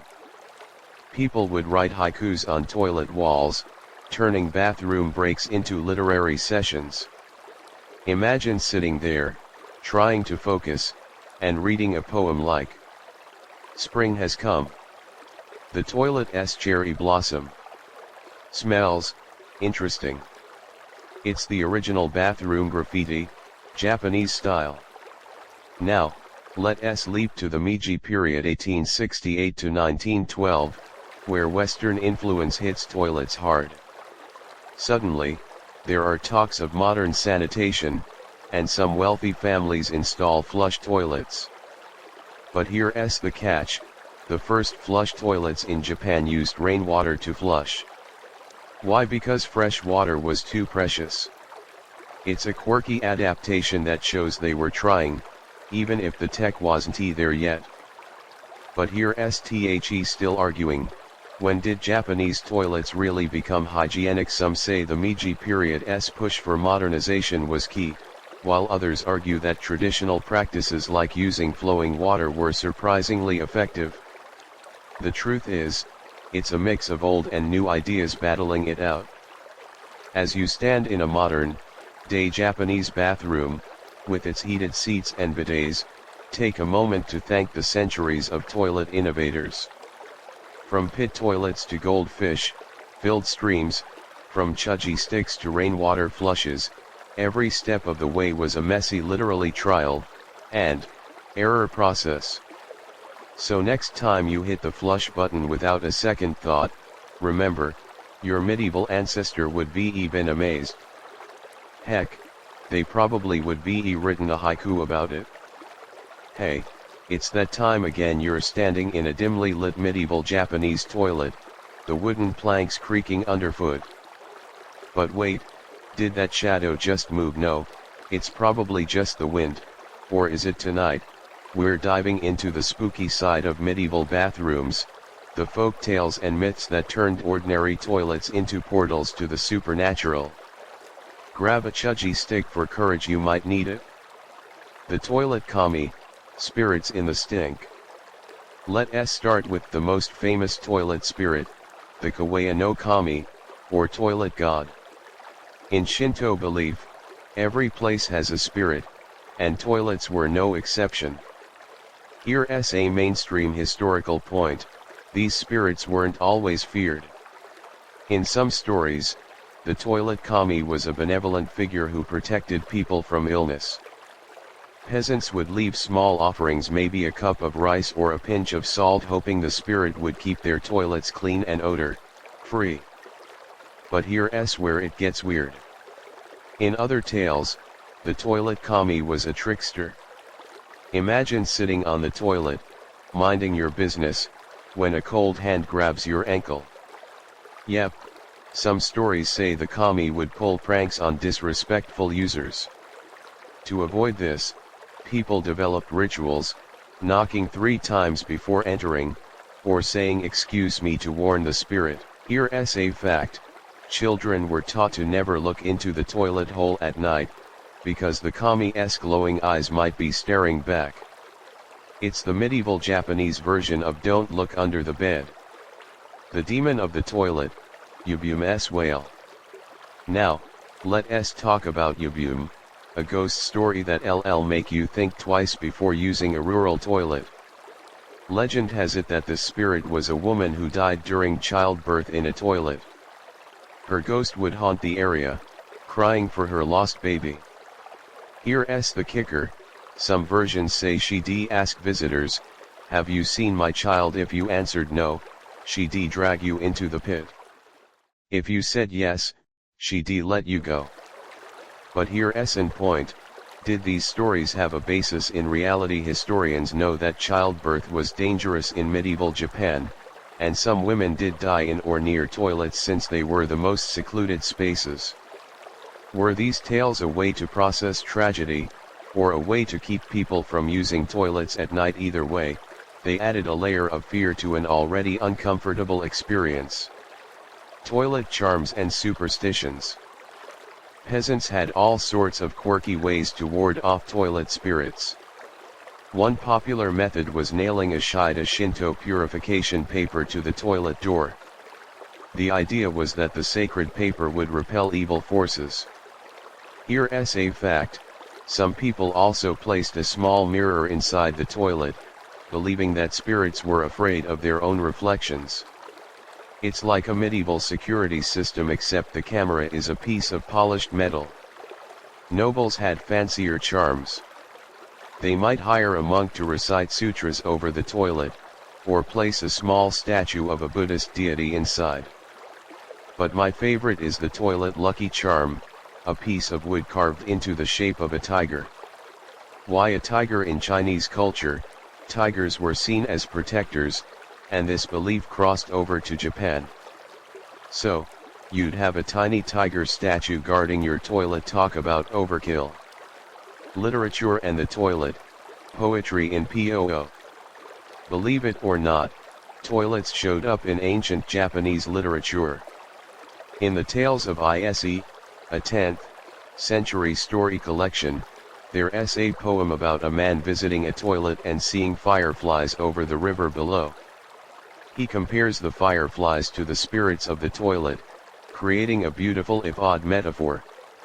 Here's a mainstream historical point: this shows that even in literature, toilets were connected to spiritual ideas. But here's the fun part: in some Kijin comic plays, toilets were used for humor. Imagine a scene where a samurai is too proud to ask for directions to the toilet, so he gets lost in a mansion. Or a peasant accidentally drops his chūgi stick into the pit and has to fish it out with a stick only to pull up a snake instead. It's slapstick comedy, medieval style. The Great Toilet Myth Debate. Scholars still argue about the role of these myths. Some say they were practical: fear of spirits kept people from littering or being careless with hygiene. Others argue they were purely entertainment, like campfire stories to tell at night. Here's a middle ground, maybe they were both. The fear of a spirit grabbing your ankle might have made you think twice before leaving waste everywhere, while the stories themselves gave people a way to laugh about an awkward topic. Modern parallels, toilet tales today. As you sit in your creaky toilet hut, listening to the crickets outside, you can't help but smile at the absurdity. These stories might seem ancient, but guess what? Japan still has toilet ghost stories, like Hanako, San of the Toilet, a modern legend about a girl in a red skirt who haunts school bathrooms. It's the direct descendant of those medieval toilet spirits. So, the next time you use a bathroom, remember, for centuries, people have been telling stories about what might be lurking in the shadows. Whether it's a benevolent kami or a vengeful ghost, these tales remind us that even the most mundane parts of life can be filled with mystery. Just don't look too closely into the toilet hole at night, okay? You never know who might be looking back. As you run your fingers along the weathered cypress wood of the toilet hut, you might be wondering, did medieval Japanese people actually care about hygiene, or were they just winging it? Spoiler alert, it's a bit of both. Let's dive into the strange mix of practicality and superstition that shaped their ideas about staying clean in the bathroom. First, let's tackle the basics. The most common hygiene practice was using ash to cover waste. You've heard about this before, but here's a mainstream historical point: they didn't just do it to mask the smell. In Shinto beliefs, ash was seen as a purifying agent, capable of absorbing impurities. So every time someone sprinkled ash into the toilet pit, they were both cleaning and performing a mini-ritual. It's like killing two birds with one stone: odor control and spiritual cleansing. But ash wasn't the only trick up their sleeves. In some regions, people used sand or even crushed seashells. Here's a fact: shells were popular near the coast not just for cleaning tools, but also for lining toilet pits. The rough texture of crushed shells was thought to scrub the waste as it fell, though how effective that was, well, let's just say it was more symbolic than practical. Now, let's talk about water. You know about the chūgi stick rinsing buckets, but did you realize that the water itself was sometimes treated as sacred in Shinto? Running water was considered especially pure, which is why toilets over rivers were so popular. Here's the thing: they might not have understood bacteria, but they intuitively knew that moving water was better than stagnant. Some historians argue this was the first step toward modern sanitation. But here's an point: did medieval Japanese people have any concept of germs? Some experts point to their emphasis on hand washing after using the toilet before meals as evidence of basic hygiene awareness. Others say it was purely ritualistic, tied to Shinto purity laws rather than medical knowledge. The truth is, they were somewhere in between. They knew that cleanliness prevented some illnesses, but they explained it through spiritual beliefs, not biology. Now, let's get to the weird stuff. In some villages, people believed that certain plants had magical cleansing properties. They hang bunches of mugwort or mint in the toilet, thinking the scent would purify the air. And here's a funny twist: mugwort actually does have antibacterial properties, so maybe their superstition had a grain of truth. It's like medieval aromatherapy for the bathroom. Nobles took hygiene to another level. They had servants dedicated to cleaning the toilet daily, scrubbing the wooden planks with a mixture of water and vinegar. Vinegar is a natural disinfectant, so this was surprisingly effective. But wait, did they know vinegar killed germs, or did they just like the smell? Historians debate whether this was a lucky accident or a deliberate choice. Peasants, on the other hand, had to get creative. They sometimes use urine. Yes, their own urine to clean the toilet.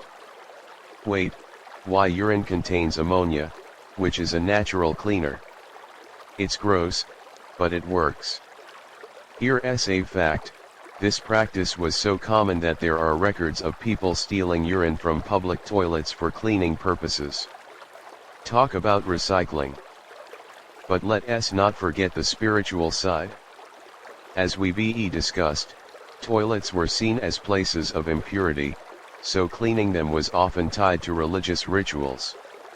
Some households would perform a toilet purification ceremony once a month, sprinkling sacred water and reciting prayers.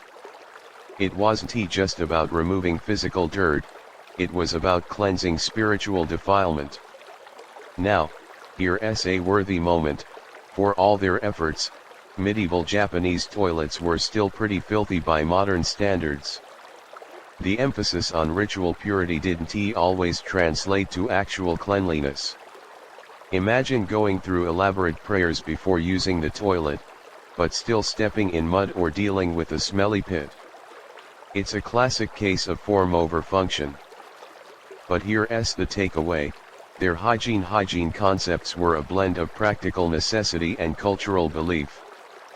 They might not have had soap or disinfectant, but they used what they had: ash, vinegar, even urine to make the best of a stinky situation. And in doing so, they laid the groundwork for more advanced sanitation practices down the line. As you step out of the toilet hut, you can't help but appreciate the modern miracle of hand sanitizer. But spare a thought for your medieval counterpart, who had to rely on ash and prayers to stay clean.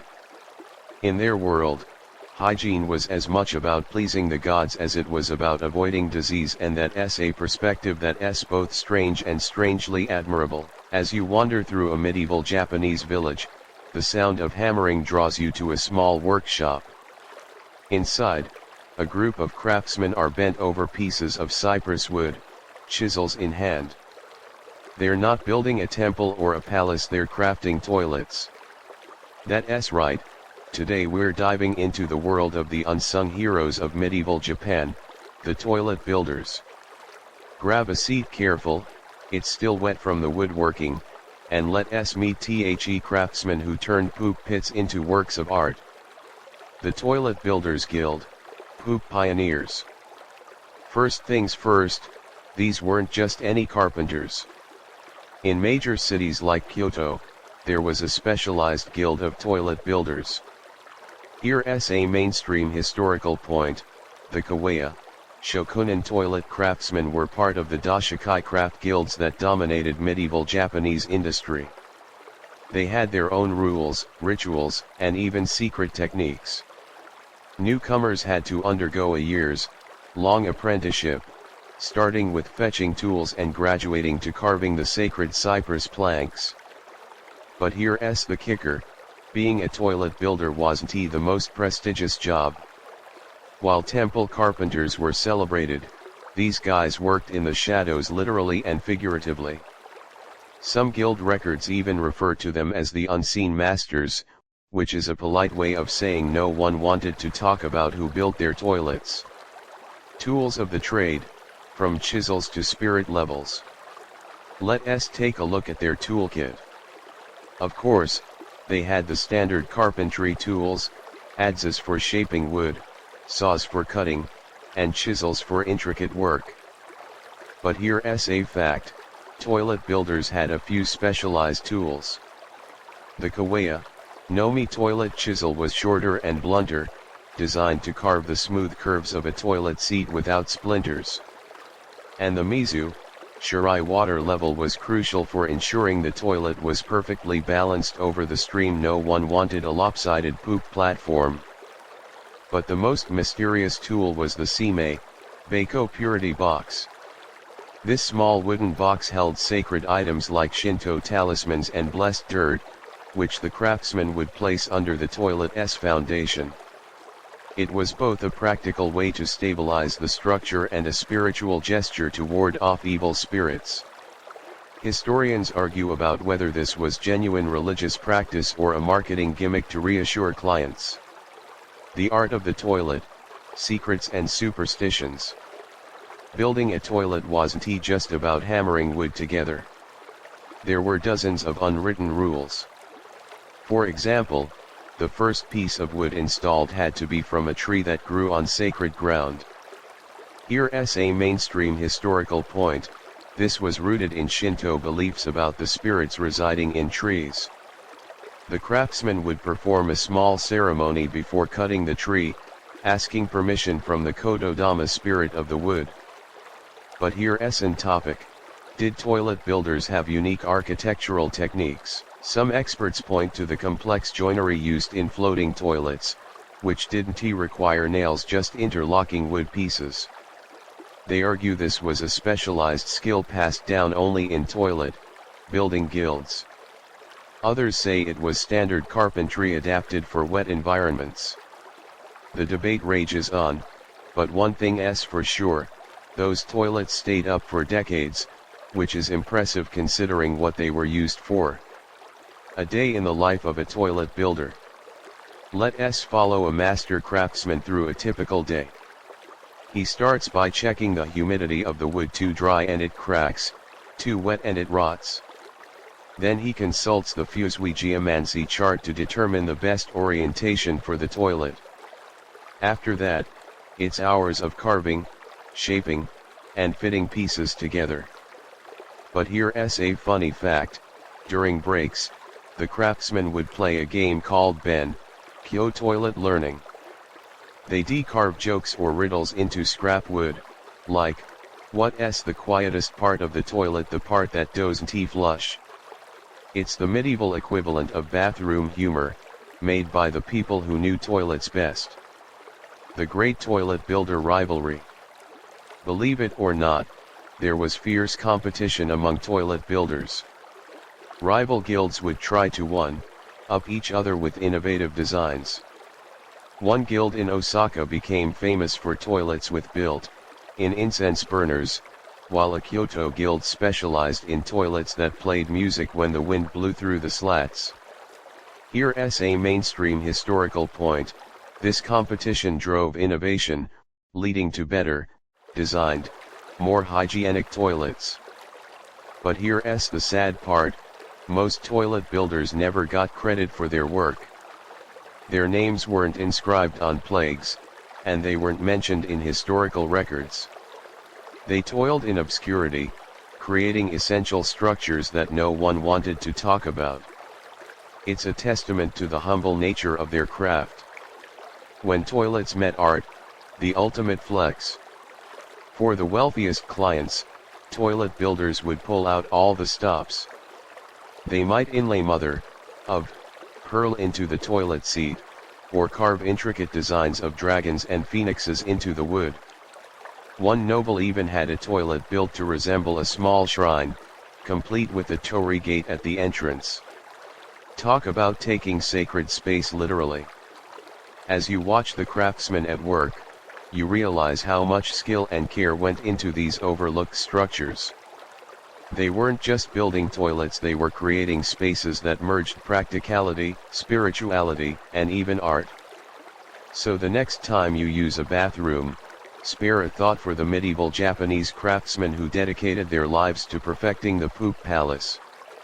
They may not have been famous, but their legacy lives on in every creaky wooden toilet seat and every flush that carries away the past. As you settle into the creaky wooden seat of your medieval toilet, let's crack open some ancient scrolls and dive into a surprising fact: Japanese literature is full of toilet talk. From elegant court diaries to raunchy folk tales, scribes throughout history couldn't resist writing about poop palaces. Grab a chūgi stick for turning pages, not that, and let's explore how toilets became unlikely stars of classic Japanese literature. The Pillow Book: Toilets as Tea Party Topics. Let's start with The Pillow Book by Sei Shonagon, a 10th century court lady's gossipy journal. In one entry, she complains about nobles who think it's classy to talk about toilet rituals at tea parties. Here's a mainstream historical point: Shonagon's snark reveals that toilet etiquette was a hot social topic among the elite. She even judges people based on their toilet habits, writing, "A truly refined person doesn't make noise in the toilet." Ouch! Medieval shade thrown from behind a bamboo curtain. But my favorite part is her description of the imperial toilet. "The cypress wood smells like incense, but don't be fooled, even emperors have to poop." It's a rare moment of realism in a book full of courtly elegance. Shonagon was basically the first Japanese author to say, "Hey, royalty poop too." The Tale of Genji, toilets as plot devices. Now, let us turn to the Tale of Genji, Japan's first novel. In one scene, the protagonist Genji sneaks into a lady's toilet pavilion. Yes, that was a thing to steal a love letter. Here's a fact: the toilet was considered a safe space for secret meetings because no one wanted to spy there. But Genji gets caught, leading to a hilarious chase scene through the palace toilets. It's like a medieval Japanese version of a rom-com. But here's the deep part: the novel uses toilets symbolically. When Genji is exiled, he visits a rustic toilet and writes a poem about finding purity in impurity. Scholars debate whether this is a Buddhist reference or just a fancy way to say, even poop can be profound. Either way, it's the first time a toilet was used as a metaphor for life's struggles. Diaries of Commoners, Toilets in Everyday Life. Noble literature is great, but let us check out diaries from ordinary people. The Tosa Diary 935 CE by a traveling scholar mentions, "Spent the night in a village with a toilet that wobbled when you sat on it. Almost fell into the pit, would be made a great haiku." Here's a mainstream historical point: this casual mention shows that even scholars saw toilets as worthy of documentation.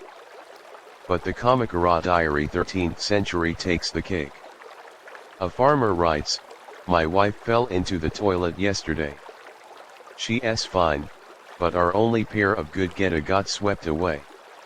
Now we have to share sandals." Sigh. It's a rare glimpse into the messy, literally reality of peasant life. Toilet haikus, poetry in the pits. Believe it or not, haikus about toilets were a thing. Here's a classic from the 14th century. Rainy season. Toilet pit overflows. My sandal, adieu. Simple, sad, and surprisingly relatable. Here's a fact: there was even a genre called Ben-ka poop poetry, where poets competed to write the wittiest toilet haikus. One famous poet won a competition with New Year's Eve. Flushing away the old. Wait, no flush. Talk about turning a mundane moment into art. The great toilet literature debate. Scholars argue about why toilets show up so much in literature. Some say it's because toilets were one of the few places where people were alone, making them ideal for introspection. Others claim it's a form of tsukumai, comedic straight man, where authors used toilets to poke fun at societal norms. Here's an point: did medieval readers find toilet scenes funny, or were they shocked? A 12th century critic wrote, "Toilet talk has no place in serious literature, but the fact that these scenes survived suggests readers loved the drama and the drama of poop." Toilet manuals, when literature gets practical. Not all toilet writing was highbrow. The Bankyo Shinjisho Toilet Learning Guide, 16th century, is a hilarious how-to manual. It instructs, when using a public toilet, never look at your neighbor's business. It's rude. And my personal favorite: if you drop your chūgi stick in the pit, do not retrieve it. Just buy a new one. Trust me. As you close the ancient scroll, you realize something wild. For centuries, Japanese writers have been using toilets to explore everything from love to loss, from social norms to personal hygiene. They turned smelly huts into stages for drama, comedy, and even philosophy. So the next time you're scrolling through your phone in the bathroom, remember, you're part of a long literary tradition. From Sei Shonagon's narc to that farmer's lost sandal, humans have always found something fascinating, even poetic, in the most mundane of activities. Now, put down the scroll and enjoy the quiet. Maybe write your own toilet haiku, just don't drop your phone in the pit. So, you've traveled through Kyoto's fancy toilets and Edo's bustling public ones, but now it's time for a road trip. Grab your ghetto, we're exploring how toilet traditions varied across medieval Japan. Spoiler alert, from snowy Hokkaido to tropical Okinawa, each region had a poop palace as unique as its sushi. Kyoto, where toilets are art projects. Let's start in the capital. Kyoto's toilets were all about elegance, even for peasants. Here's a mainstream historical point: the city's love of aesthetics meant even toilet huts might have a small garden or a painted screen. Nobles took it further. One daimyo's toilet had a roof shaped like a miniature pagoda, because why not? But here's a fact: Kyoto had a toilet flower trend. In spring, people put cherry blossoms in the toilet; in autumn, mums. The idea was to make impure spaces beautiful. Some even wrote poems about their toilet flowers, like, "Petals float down into the stream below. My business, too." Talk about blending poop and poetry. Osaka, the toilet capital. In bustling Osaka, toilets were big business. Public toilets here were two-story buildings. Yes, you read that right. People on the second floor used holes that dropped into a pit below. Here's the mainstream history: Osaka's merchant class funded these toilets, charging a fee and making a profit. It's capitalism meets constipation. But here's the weird part: some Osaka toilets had toilet attendants who doubled as gossip mongers. They charge extra to share the latest rumors. A 16th century record says, for 2 coins, use the toilet; for 5, hear who's cheating on their spouse. It's the original paywall for poop and gossip. Tohoku, toilets vs. the freezing cold. Up in the snowy north, toilets had to fight the cold. Peasants built underground toilets, digging pits deep into the ground where it was warmer. Here's a fact: they line the walls with straw and hang fur blankets for insulation. Imagine sitting on a frozen wooden plank, wrapped in a bear fur cozy, but weird. Nobles had it better: their toilets had small charcoal braziers inside. But here's an point: did the braziers actually keep them warm, or just create dangerous fumes? Some records mention servants passing out from carbon monoxide, but others swear by the warmth. Either way, it's a risky way to avoid frostbite. Kyushu, where toilets meet China. Down in Kyushu, near the coast, toilets had a foreign flair. Chinese traders brought ceramic tiles, so some toilets here had fancy tiled floors.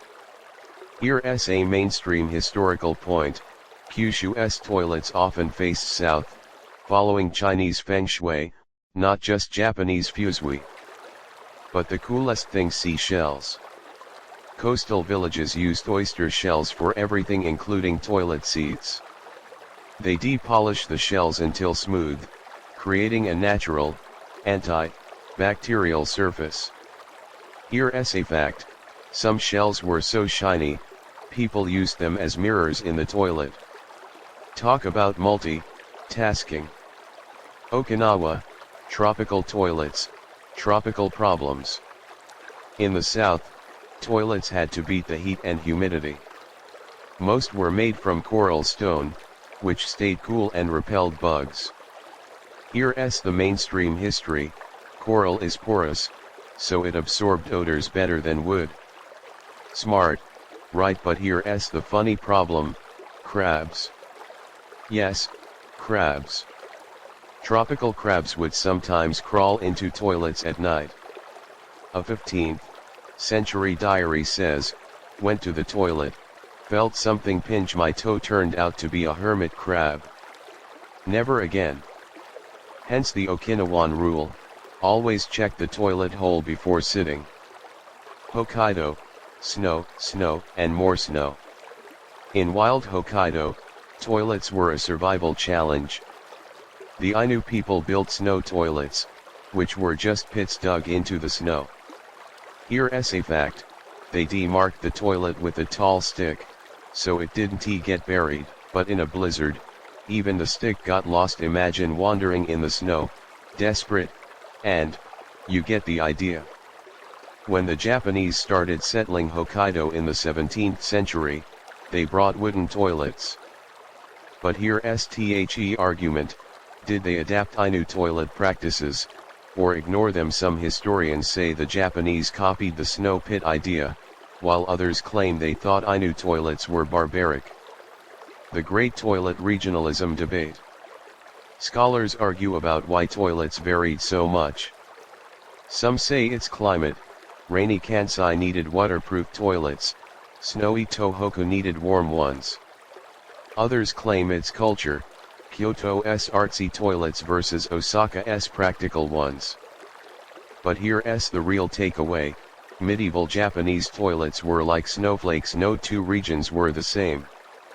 From coral thrones in Okinawa to fur-lined pits in Tohoku, each toilet was a masterpiece of local innovation. As you finish your toilet tour, remember, next time you complain about a cold toilet seat, be glad you're not sitting on a frozen shell in Hokkaido, or sharing a toilet with a hermit crab in Okinawa. Medieval Japan may have been weird, but at least they never had to deal with that. You're standing in line at a bustling public toilet in medieval Edo, surrounded by the smell of incense, trying, and failing, to mask other odors. The person in front of you is a merchant, complaining to a traveler about rice prices. The guy behind you is a samurai, muttering about his lord's latest whim. Wait a second, are you about to witness a history-making conversation, in a toilet line? Yep. Today we're diving into the wild world of medieval Japanese toilet socializing. Spoiler alert: some of the most important deals and dramas went down in the shadow of the chūgi stick. The toilet as trading post, deals over doti. Believe it or not, public toilets were hotspots for business. In Osaka's busy markets, merchants would accidentally bump into each other in toilet lines. Here's a mainstream historical point: the privacy of the toilet, as much as there was, made it a safe place to discuss secret deals. One 17th century record tells of a silk trader who sold a shipment to a rival all while waiting to use the toilet. Talk about multi-tasking. But here's a fact: some toilets had trading slots in the walls. No, really. Small openings where you could pass notes or coins without being seen. It's like a medieval ATM, but for poop and profit. A diary from 1689 mentions, bought a porcelain vase through the toilet slot cheaper than the market. Toilet gossip, the original social media. Move over, Twitter. Medieval Japan had toilet gossip. In crowded public toilets, people shared rumors while waiting their turn. A commoner might hear that the shogun was sick, or a noble might learn about a rival's scandal. Here's the mainstream history: these toilets were like oral newspapers, spreading news faster than messengers. But here's the best part: some toilets had gossip masters. These were old ladies who cleaned the toilets and knew everyone's business. For a few coins, they whisper the latest dirt. A 15th century poem jokes: the toilet cleaner knows more than the emperor about who's cheating. It's the original paywall for scandal. Noble toilet parties, when pooping became fashion. In the Heian court, toilets got fancy. Nobles would host toilet viewing parties in their garden pavilions. Yes, you read that right. They'd invite friends to admire the cherry blossoms near the toilet, then make polite conversation while, you know. Here's a fact: one empress even had a toilet poetry contest, where guests wrote verses about the experience. The winning poem in this quiet place. Even the birds hold their song. As I do my thing. Talk about turning a mundane act into high art, the great toilet rivalry, when peeing got petty. Not all toilet socializing was friendly. Samurai sometimes got into fights in castle toilets. Here's endpoint: did these fights happen because toilets were cramped, or was it a way to settle grudges? One story says two rivals bumped into each other in a toilet, leading to a sword fight in the bathroom. The winner got bragging rights, and the loser got, well, a messy end. But peasants had their own toilet dramas. In rural villages, fighting over toilet use was common. A 14th century record says, Farmer A stole Farmer B's toilet spot, so B threw A's chūgi stick into the pit. War ensued. It's the original my spot. Argument, taken to medieval extremes. Toilet confessions, spiritual poop talks. In Buddhist temples, toilets became places for confession. Monks would whisper sins to each other in the toilet, believing the impure space was the best place to seek forgiveness. Here's a mainstream historical point: this came from Chinese Buddhist ideas, where toilets were seen as places to confront mortality. Some temples even had confession toilets with inscribed sutras. But here's a funny fact: lay people started copying this. A merchant's diary from 1572 says, "Told my best friend I stole his customer, in the toilet. Felt better, but now he won't look at me." Confession may be good for the soul, but not for business. The toilet as pickup spot, love in the latrine. Believe it or not, some couples met in toilets. In urban areas, young people would use public toilets as secret meeting spots. A 16th century love poem goes, "By the toilet sh.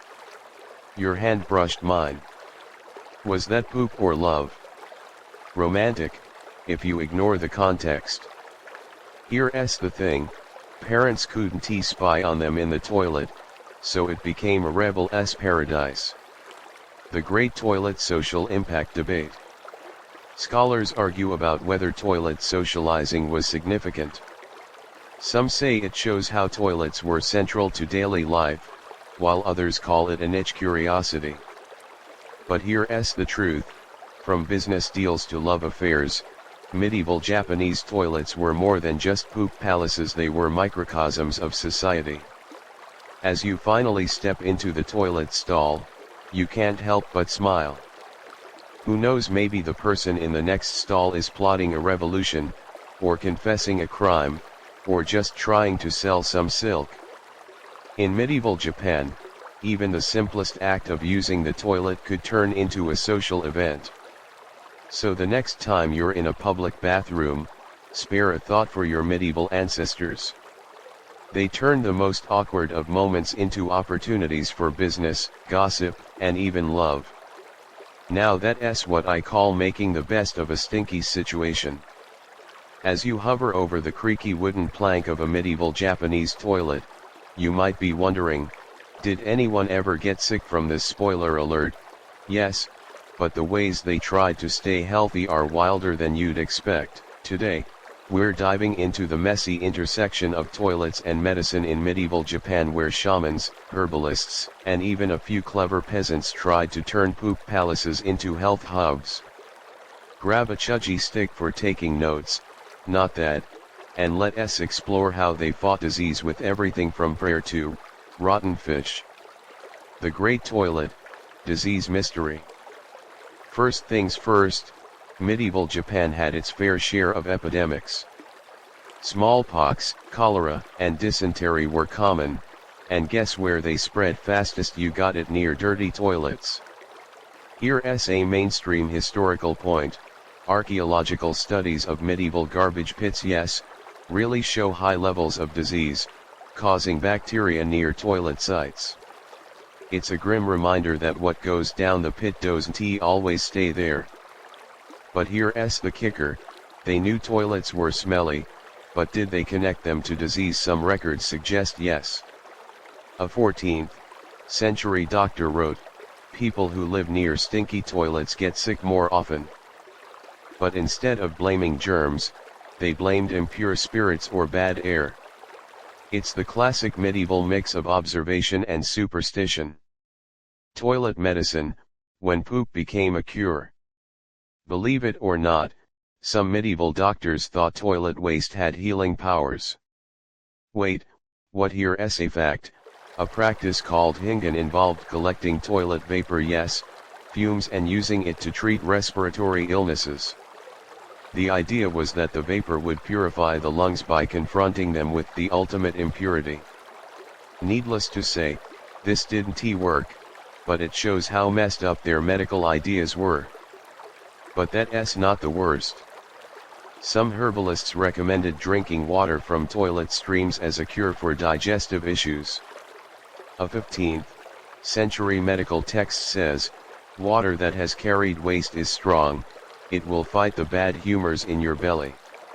Spoiler alert, this just spread more disease. It's a stark reminder that sometimes, trying to be healthy was deadlier than the disease. Shamans versus germs, spiritual hygiene. Most disease prevention was spiritual, not scientific.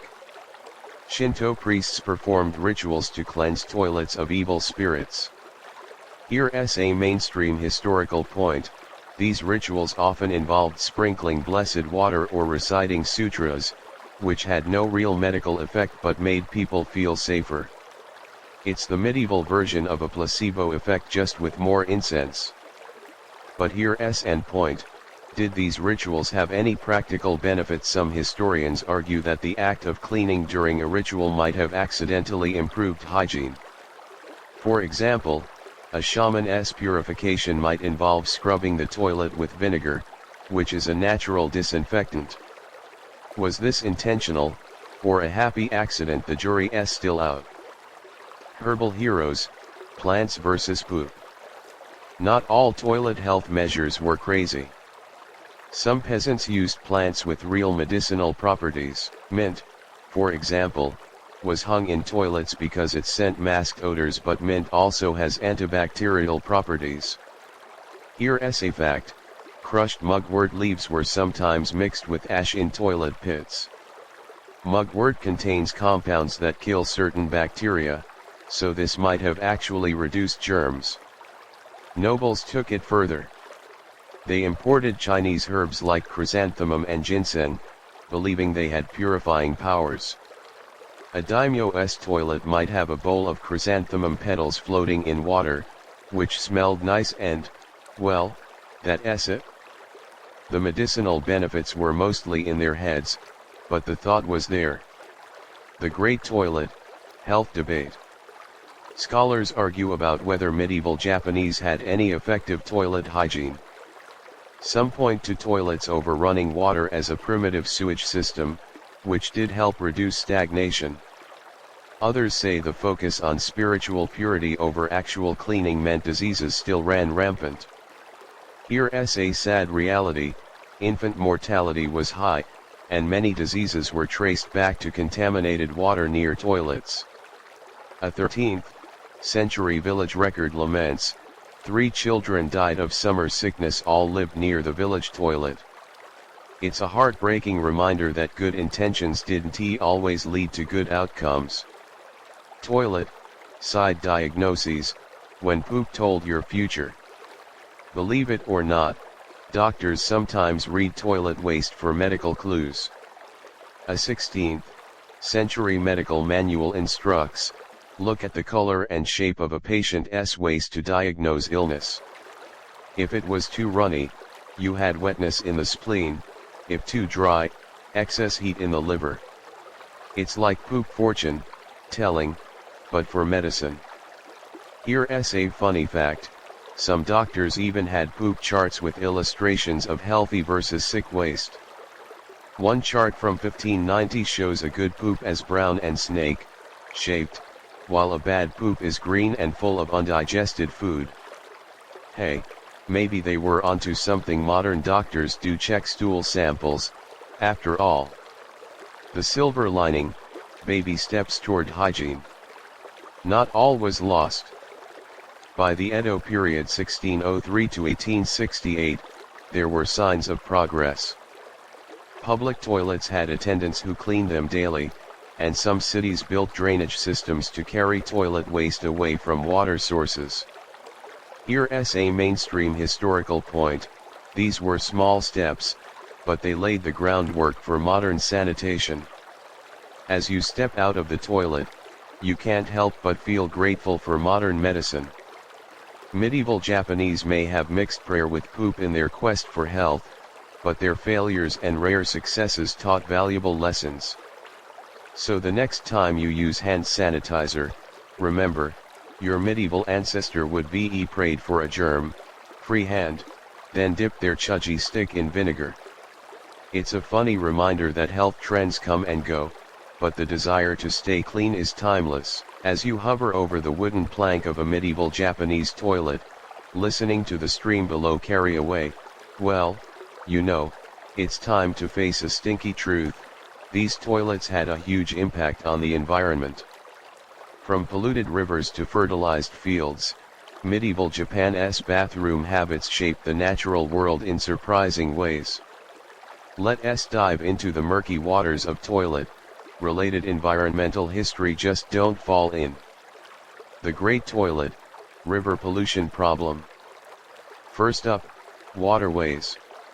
Toilets built over rivers were convenient, but they turned water into a literal sewer. Here's a mainstream historical point: archaeological studies of medieval riverbeds show high levels of phosphorus and nitrogen from human waste. In Kyoto, the Kumo River became so polluted that by the 14th century, people were warned not to drink from it. Oops, guess those goldfish in the imperial toilet weren't enough to keep things clean. But here's a fact: some villages had toilet river laws. They define anyone who built a toilet too close to the main water source. One 15th century record says, Farmer Tanaka put his toilet 10 steps from the well, fined 3 bags of rice. It's an early attempt at environmental regulation, even if the science was fuzzy. Poop as fertilizer, the great recycling scheme. Believe it or not, human waste was valuable as fertilizer. Peasants would collect waste from their toilets and spread it on rice paddies. Here's the mainstream history: this was called night soil, and it was so important that there were even poop wars over who got to collect it. A 17th century diary says, "My neighbor stole my toilet waste, now my rice won't grow. I demand revenge." But here's the catch: using human waste as fertilizer spread diseases. Dysentery and cholera spores could survive in the soil, infecting crops. Here's end point: did medieval farmers know about the risk? Some historians say they did, but couldn't afford to care.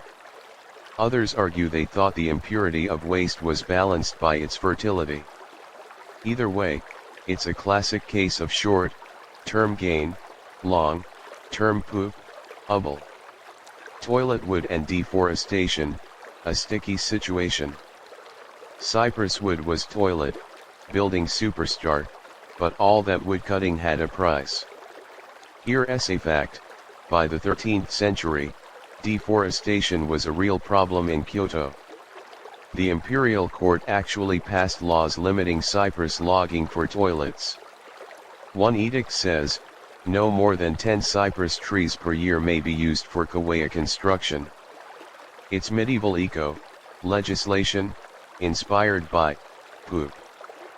But nobles found workarounds.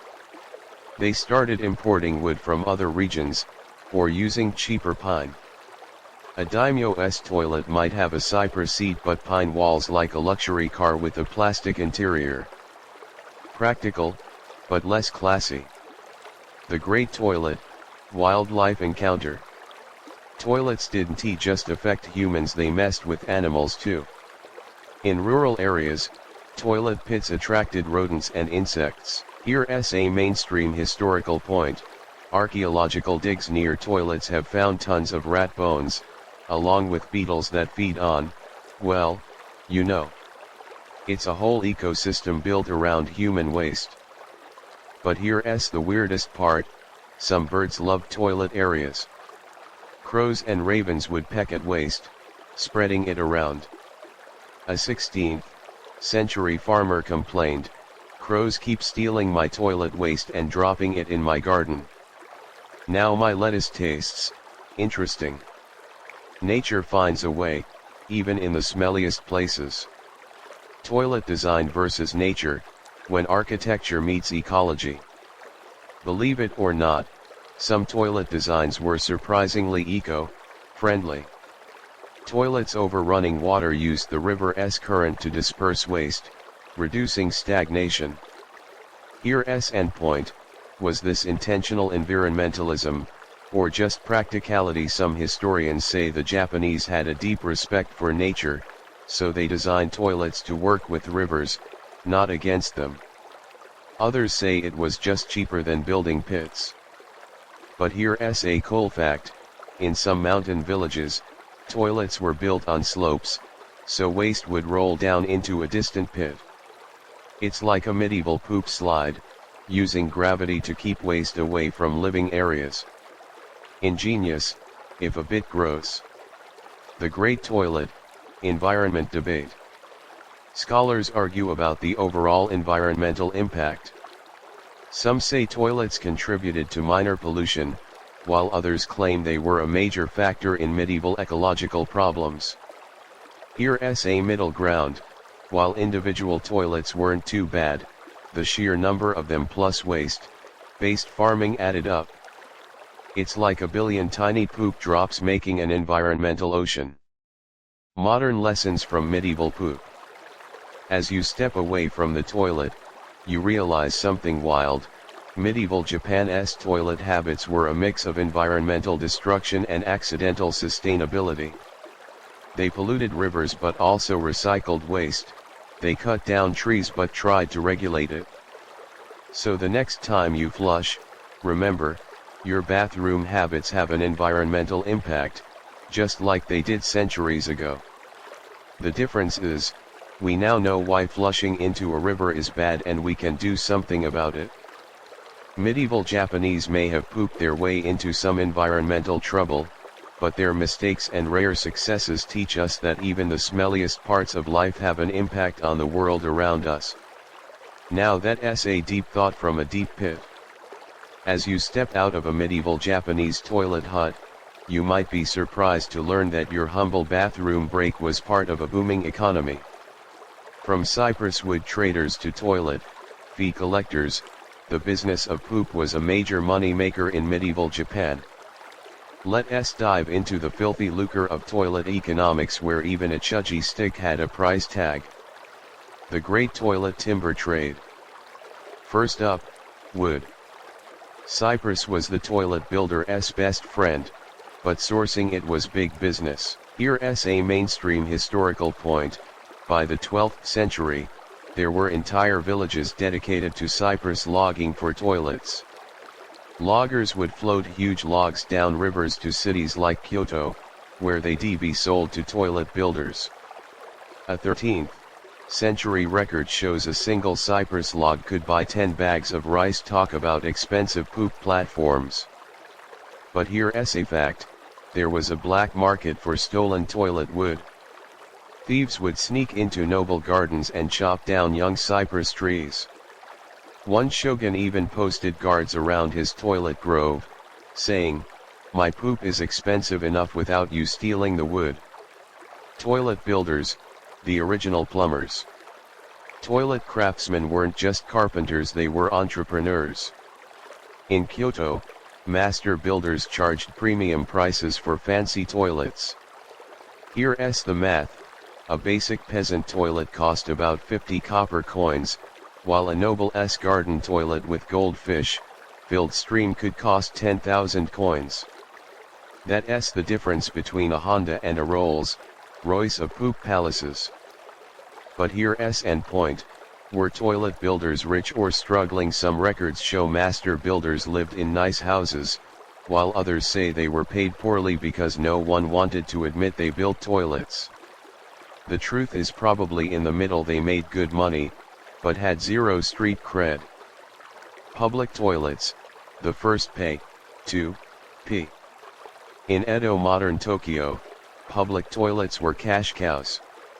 Attendants charged 2 to 5 coins per use, which might not sound like much, but with 100 users a day, that's 500 coins monthly, more than a samurai's servant earned. Here's a mainstream historical point: some toilet owners became surprisingly wealthy. One Edo merchant built a chain of 20 public toilets, making him rich enough to buy a mansion. His neighbors called him Lord Poop. But here's a funny fact: public toilets had seasonal pricing. In summer, when people drank more and needed to go often, prices went up. A sign from 1721 reads, "Summer toilet fee, 3 coins. Winter, to blame the heat, not us." Poop as currency, the fertilizer market. Human waste, aka night soil, was so valuable it was basically medieval gold. Farmers would pay to collect waste from city toilets, then sell it as fertilizer. Here's a record from 1650, bought 10 carts of night soil for 2 silver coins. My rice will be the envy of the village. It's like trading poop for produce. But here's the drama: there were night soil wars. Rival collectors would fight over who got to empty which toilet. One 18th century brawl involved 50 poop collectors with shovels. Yes, really. The shogun had to step in and create a poop collecting monopoly. The Great Toilet Economy Debate. Scholars argue about how big a role toilets played in the economy. Some say it was a niche market, while others point to records showing toilet-related industries employed thousands. Here's a key point: by the Edo period, the toilet economy included loggers, builders, attendants, night soil collectors, and even guys who made chūgi sticks. It was a whole ecosystem of poop. Toilet side hustles, from sticks to incense. Not everyone made big bucks, but there were plenty of small-time toilet businesses. A commoner might carve chūgi sticks from bamboo and sell them for 1 coin each.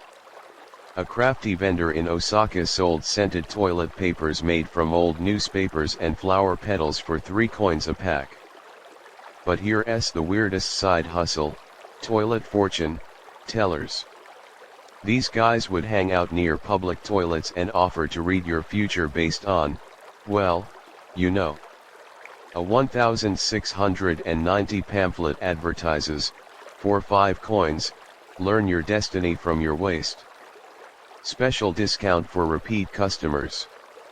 Modern lessons from medieval poop bucks. As you reflect on the toilet economy, you realize something wild: medieval Japan turned a basic human function into a complex web of trade and commerce. From expensive cypress logs to humble chūgi sticks, every part of the toilet experience had a price.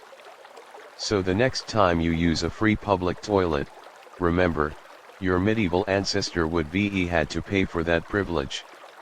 And who knows, maybe the guy who built your toilet is secretly a modern-day Lord Poop, raking in cash from your bathroom breaks. In the end, whether it's cypress wood or ceramic tiles, one thing's clear: even in the smelliest corners of history, money makes the world go round. Or should we say, the poop go down as you run your fingers along the weathered wood of a medieval toilet hut. You might be surprised to find intricate carvings of dragons and cherry blossoms. That's right, today we're diving into a surprisingly artistic side of medieval Japan, how toilets became muses for painters, poets, and craftsmen. From scrolls hidden in palace toilets to pottery shaped like poop pits, let us explore the wild world of toilet-inspired art. Toilet scrolls, art in the armpit of the palace. Believe it or not, some of Japan's finest art was made for toilets. Nobles would commission scroll paintings for their bathroom pavilions. Here's a mainstream historical point. 112th century scroll found in a Kyoto toilet depicts a serene mountain landscape, ironic, considering where it hung. The artist wrote on the scroll, "Even in the most impure place, beauty can thrive." Talk about deep thoughts on the can. But here's a fact. Some scrolls had hidden messages. A close look at a toilet scroll from 1180 reveals tiny figures of monks fleeing a giant poop monster.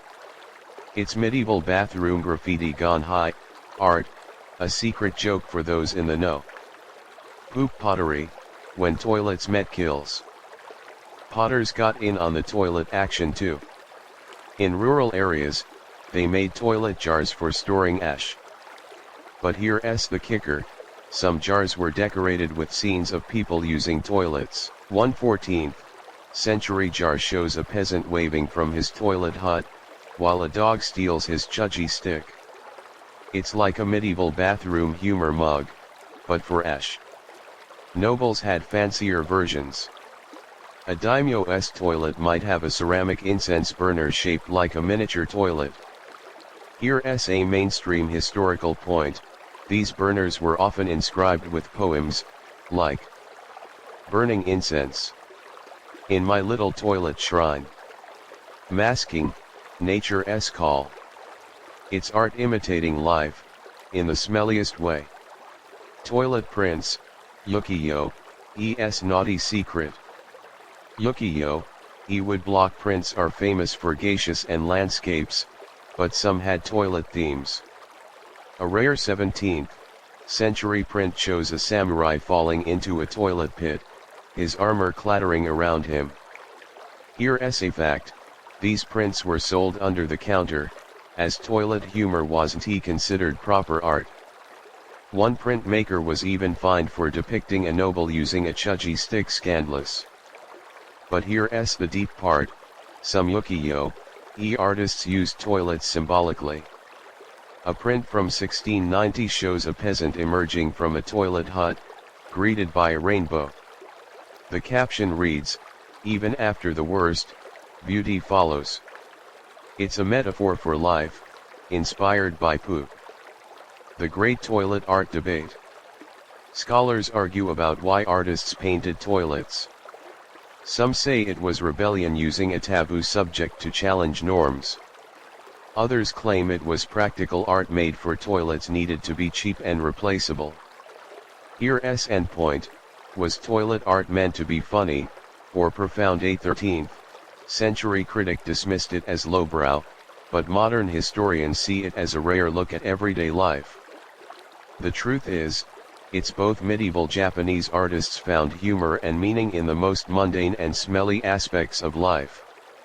Toilet calligraphy, poop as poetry. Calligraphers weren't above toilet themes either. A 15th century scroll features elegant calligraphy of a toilet haiku. Silent night. Only the sound of nature's release. The contrast between the beautiful script and the crude subject is intentional. It's a statement on the duality of beauty and ugliness. But here's a funny fact, some calligraphers specialized in toilet curses. They write mean poems about enemies and hide them in public toilets, hoping the impure space would amplify the curse. One curse reads, "May your toilet always be clogged, and your chūgi stick always splinter." Modern toilet art, a medieval legacy. As you admire a toilet-themed ceramic jar in a museum, you realize something wild. Medieval Japan's toilet art paved the way for modern bathroom culture. From bathroom selfies to toilet-themed memes, we're still finding humor and meaning in the loo just like our medieval ancestors. So the next time you see a funny toilet sign or a viral poop video, remember, you're part of a centuries-old tradition. Medieval Japanese artists may have carved dragons into toilet seats, but you're out here making art with your smartphone in the stall. In the end, whether it's a scroll in a palace toilet or a meme on your phone, one thing's clear: humans have always found a way to make even the smelliest parts of life a little more beautiful. And that's something to, well, poop on about. As you take your final step out of the medieval Japanese toilet hut, the creaky door swings shut behind you, but the echoes of history linger. For 24 chapters, we've delved into the smelly, strange, and surprisingly profound world of medieval Japanese toilets. Now, it's time to step back and ask, what does all this poop talk teach us about history, culture, and humanity itself? Grab a clean chūgi stick for metaphorical pointing, and let us unpack the surprising legacy of these humble poop palaces. The great toilet equalizer, when everyone poops. First and foremost, medieval toilets remind us of a great equalizer. No matter if you're an emperor with a goldfish filled toilet stream or a peasant balancing on a rickety plank, everyone's gotta go. Here's a mainstream historical point. Archaeological finds from palaces and peasant huts show surprisingly similar toilet designs, just with fancier materials for the rich. It's a stark reminder that even in a rigid class society, bodily functions don't care about status. But here's a fact: some nobles tried to pretend otherwise. A 12th century court lady wrote in her diary, "The emperor claims he never needs to use the toilet, but I saw his servants carrying a chamber pot from his quarters." Royal poop is still poop. It's a hilarious example of how even royalty couldn't escape the basic human condition. Toilets as cultural mirrors: what your bathroom says about you. Medieval Japanese toilets were more than just functional spaces, they were cultural mirrors. The obsession with purity in Shinto turned toilet rituals into mini ceremonies, while the influence of Chinese philosophy turned poop pits into sites of reflection. Here's an point: did these cultural layers make toilets more than just toilets, or did they overcomplicate a simple need? Some say it's a sign of a sophisticated culture, others call it overkill. But here's the takeaway: every design choice, from the direction the toilet faced to the materials used, reveals deep-seated beliefs about purity, nature, and the divine. A toilet over a river wasn't just practical, it was a statement about humanity's relationship with water. A cypress wood seat wasn't just durable, it was a nod to Shinto's sacred trees. The great toilet innovation: when necessity pooped invention. Let's be real, medieval Japanese were surprisingly innovative when it came to toilets. From the Kuro, Goya's military toilet hybrid, to the public toilet Pei model, they solved problems with creativity. Here's a mainstream historical point: the need for sanitation in growing cities led to some of the first public toilet systems in the world. Edo's two-story benjo weren't just buildings, they were early experiments in urban planning. But here's a funny fact: some innovations were questionable. The toilet paper made from old scrolls trend meant people sometimes wiped with sacred texts. A 16th century priest complained, "I found a fragment of the Lotus Sutra in a toilet pit. Lord Buddha, forgive them." Toilets in the modern world, a medieval legacy.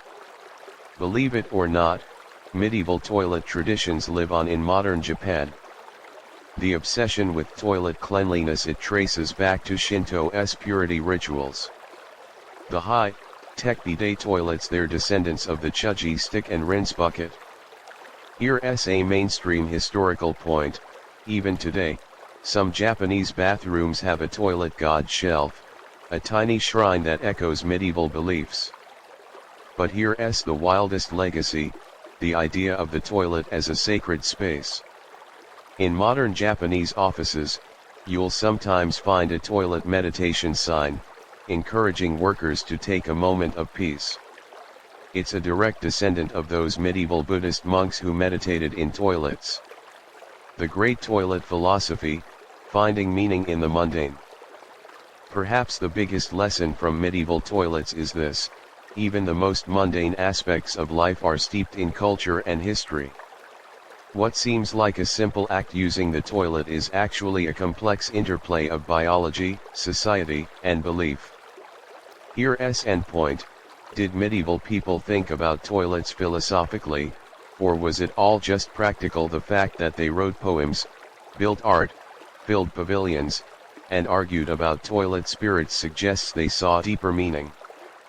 But here's a worthy moment: for all their deep thoughts, they still had to deal with rats, falling into pits, and smelly situations. It's a reminder that even the most profound cultural practices can't escape the messy reality of human biology. Final flush: what we can learn from medieval poop. As we wrap up this journey, let us recap the key takeaways. 1. Culture is everywhere. Even toilets reflect a society's beliefs, fears, and creativity. 2. Innovation comes from need. When you have to poop, you find a way, even if it's a goldfish filled stream. 3. History is in the details. The most overlooked aspects of life can tell us the most about the past. 4. Everyone poops. No matter how fancy your toilet is, at the end of the day, we're all human. So the next time you use a modern Japanese toilet with its heated seat and bidet, take a moment to thank the medieval peasants who first thought, hey, maybe we should put this toilet over a river. And when you complain about a cold toilet seat, remember, your medieval ancestor would be laugh they had to sit on frozen wood and worry about toilet spirits. In the end, medieval Japanese toilets teach us that history isn't just about kings and battles, it's about the everyday struggles, strange innovations, and yes, even the smelly moments that make us human. So go forth, flush with knowledge, and never underestimate the power of a good toilet story. After all, as we learned, even poop can be profound, especially when it's wrapped in 1,000 years of history. As the sun sets over the imaginary horizon of our medieval toilet journey, it's worth reflecting on how these humble structures serve as a microcosm of human ingenuity and cultural complexity. From the practicality of a chūgi stick to the spirituality of a Shinto prayer, every aspect of medieval toilet culture reveals a society striving to reconcile the physical with the metaphysical. In a world where modern bathrooms offer instant sanitization and privacy, the stories of medieval Japan remind us that even the most basic human needs are shaped by history, belief, and the endless pursuit of making the mundane a little more meaningful. So the next time you turn on a faucet or press a flush button, take a silent nod to the generations who turned poop pits into portals of cultural expression, because sometimes, the most profound lessons come from the most unexpected places.